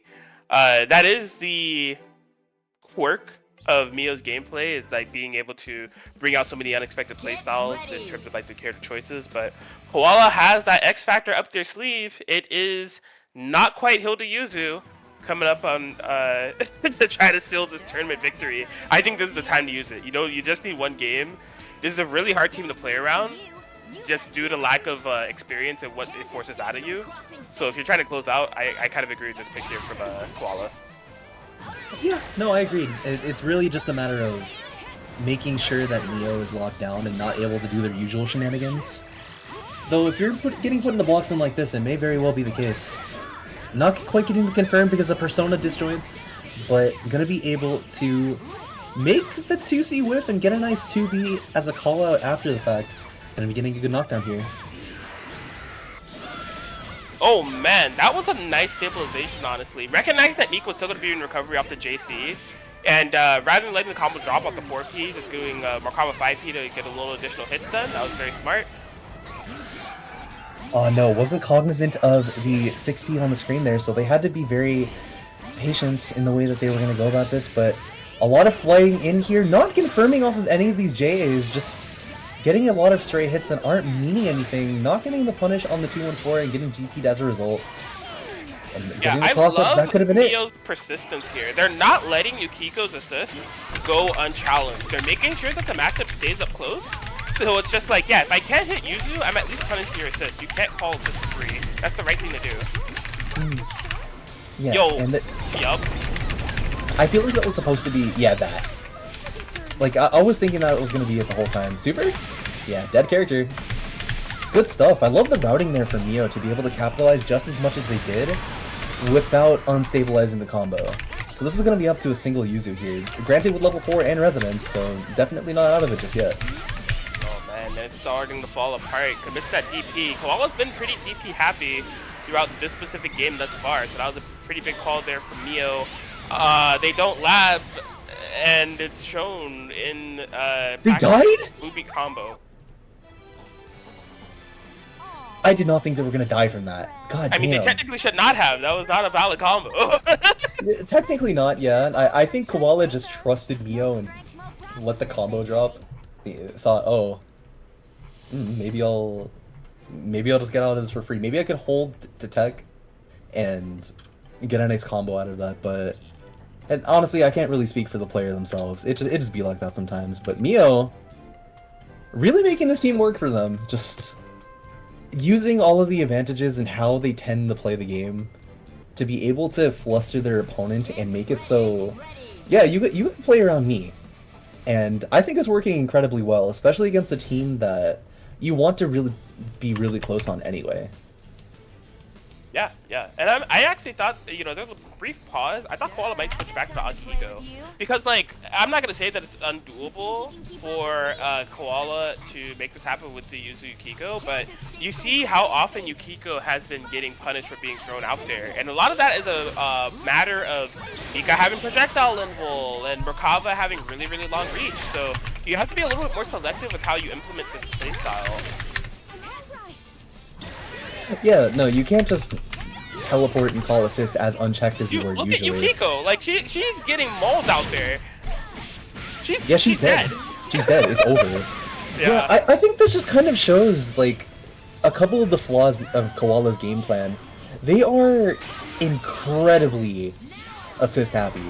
They are willing to call assist in every situation possible, and that just leads to a lot of points where their assist is slowly but surely building up damage, which is okay. You know, sometimes your assist is gonna get caught, but if there's such low health, you really cannot do that to that extent. You have to be more patient. Yo, like, straight up, if you watch that Game 5 back, and you look at it from the point of view of Mio, I guarantee that you're gonna be able to catch on to the ideology that Mio literally did not care about Yuzu. Like, it felt like that Mio was playing in a way to position to call you, like, to punish Yukiko. Cause like they were literally just doing Mika JC at what seemed to be nothing. And then like Yukiko would appear and she'd get punished. Like they didn't care about Yuzu. They were like, I know what your game plan is. You haven't shown enough of Yuzu's presence to make me stop aiming for Yukiko. So I'm just going to aim for Yukiko. And I mean like it's effective. Koala needs to find a way around that. Yeah, and it's super innocuous with the way that it's working too, right? Like, you look at the way that Mio is playing, it doesn't seem all that different from what they were doing before. But they're just able to establish themselves in neutral so well that, yeah, you're just put in situations like this. Yuzu's probably dead. No, not probably. She definitely is dead. Yeah, fortunately for Riley, Yukiko falls out, which means a couple of things. You know, you're fighting with solo Yukiko, can be a pretty threatening resonance character if you're able to get the fire levels, but yeah, you gotta block a mix-up first, and blocking is not within the vocabulary. It commits to DP, but we don't lab, so we don't have to punish combos. I love how you just jab at them for that so consistently. It's not a jab, it's in their name. They're telling on themselves. Really hit him with the self-report this late into the bracket. Well, kinda. Honestly, I think if you're Koala in this situation, you need to just be willing to let Mio try and run you down, waste the resources to do so, and then reactively call your assist instead of trying to preemptively take your turn so often. This is the kind... I think you bring Akihiko back. That could also work, yeah. Because Aki is definitely a lot closer than any other character, but closeness may not be an issue if we're going to be playing Heart into this team. I don't know how I feel about that. I'm a little like, this could just be like in the moment tournament nerves that's just kind of like mystifying the ideology. Because like if you go by the set count, like Koala's Akihiko Yuzu is positive on Waluigi at the moment. It's 2-1, right? They lost a singular game and then they start committing to Yukiko. So I'm surprised they're not going back to it and they're trying different teams. I feel like the winning formula is right there. It's hard to say. You know, Yeah. There's never really a point where you could say, hey, this is the right decision. It's, even after the tournament, you just look at what you're doing and you just have to trust that you're going to make the right decision. And I can respect Koala for putting themselves in that situation.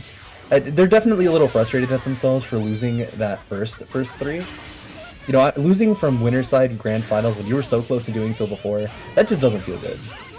But it doesn't look like they're out of the game just yet. They're keeping themselves here, and they're playing the game as fluently as possible. But if we're going to keep getting hits like that, then maybe this was the switch that mattered. And it's not like they don't have any leeway after the fact. If they lose this game, they have one more switch they could potentially make.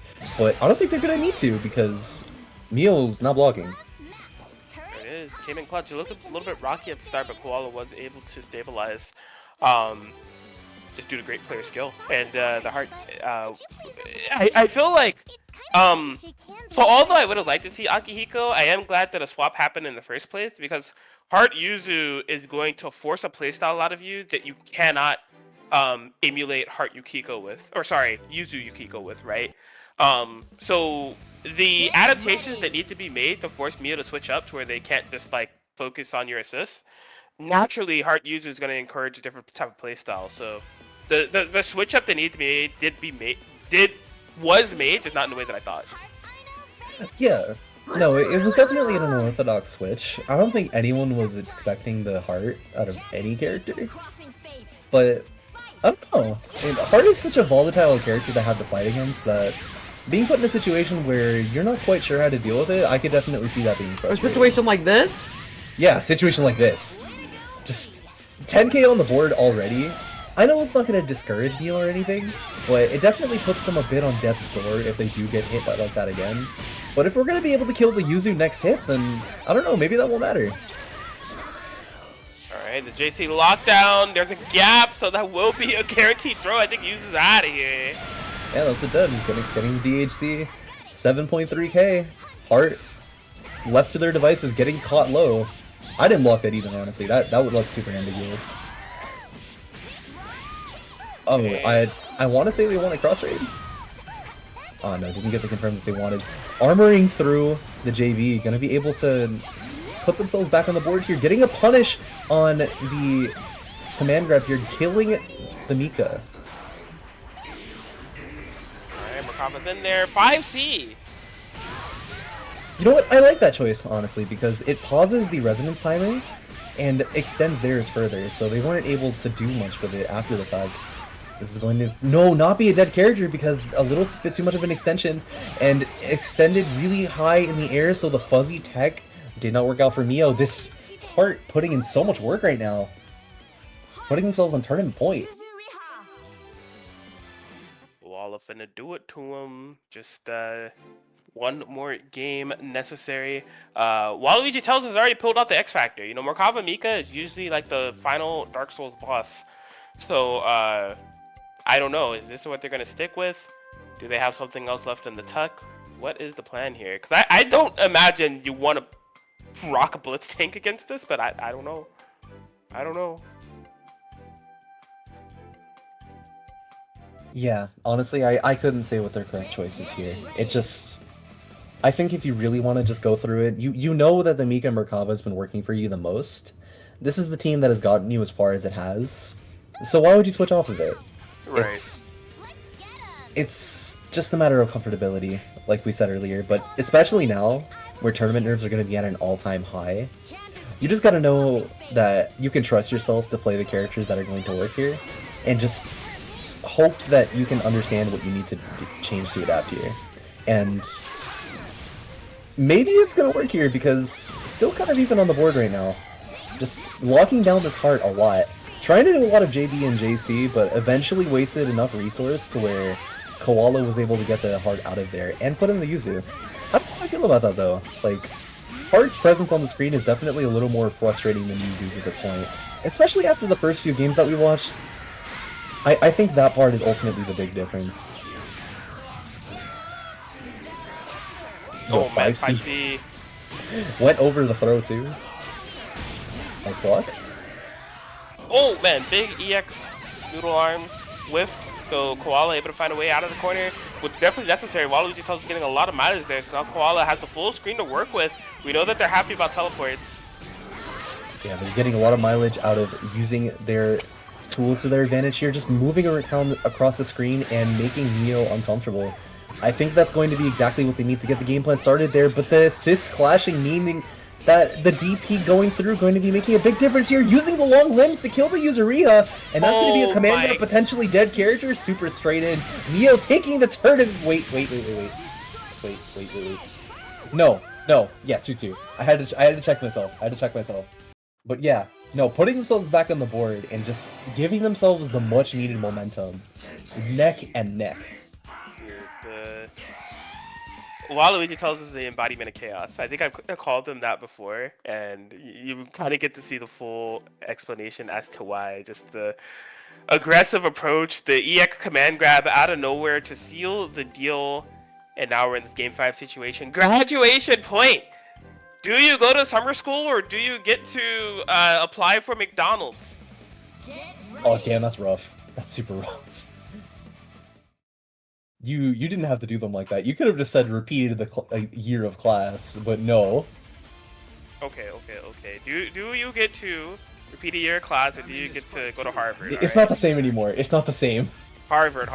Only the finest institutions for my TMN graduates. Send them to an Ivy League school. There we go. Gotta learn how to do... I don't know what the fuck the Ivy League people do. But... definitely not playing BBTag, I'll tell you that much.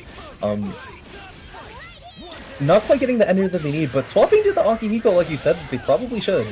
And seems like it's working okay so far. Not quite able to punish the EX noodle arm.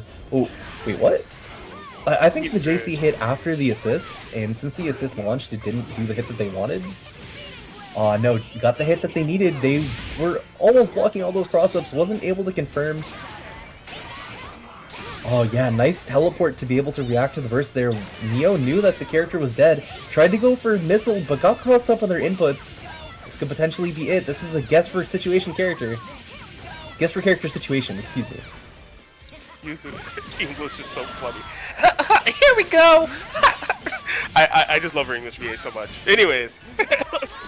Oh my god, DP assist! Yuzu falls out of it though, that was the important character. Oh no, almost got the punish. Was a little too slow in the reaction to the 4P actually hitting. The DP going the wrong direction. That could be a dead character. No. Oh my god, we don't have combos because we don't lab! Is this what loses you the tournament? Not quite getting the punish that they need. A little too much startup on the duck there. Good use of the DP to really put this Yuzu on the board there. Using the meter to their advantage. Dead character? Oh, yeah! I can't watch this. Oh my god, wait a minute. She's mad now. It's... Oh, good reaction from Mio. That's gonna be the clutchest hit of their life. Holy shit, Mio, my goal? From their hands for that. Christ. What a Mio? Mio taking the tournament. No lab, no problem. Neo really said, I don't need to study, I don't need to take notes, I will just simply guess C on the Scantron and get at least a 70% on the test. Congratulations. Congratulations to Mio. They will be your winner in TMN graduate. The goat. That's my goat. You know, it's kind of sad to see Mio graduate after being called the gatekeeper for so long. I know! Because now... Yeah, because now that means... Go ahead. No, he can't gatekeep anymore. It's so sad. Yeah, like, it means all of the players that haven't gotten the opportunity to beat them in some fashion in tournament, it feels a little more bitter. Yeah. You know, they're moving on, and they're not able to prove themselves in the way that they wanted to. So, it's a bit bittersweet, but we can't help but be happy for the person that has put in so much work and has pretty much gone to every tournament so far, and has shown that they are willing to support TMN through thick and thin. They are the GOATs. Mio's my fucking goat. Okay. Well, let's see if Mio has anyone they want us to raid. If not, I will choose someone to raid myself. Let me see. I wonder if they'll ask me to get Merkava or Tank. And if they ask me to get Merkava or Tank, then I'm gonna have to find an artist who draws monsters or monsters or mechs, and I hate doing that. Fun! Who am I following this? Because Mio seems like they're not gonna answer. Oh, I do have to give them the graduate rule. Okay, let's see.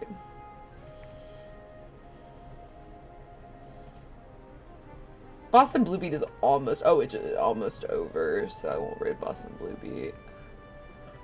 It's Mio's choice. Yeah, it's Mio's choice, but sometimes they tell me they don't know who they want to raid. Yeah, I'm just saying. They're typing, so let me see. Okay, never mind. I think they asked everyone in BBTag. Let's go. I love that.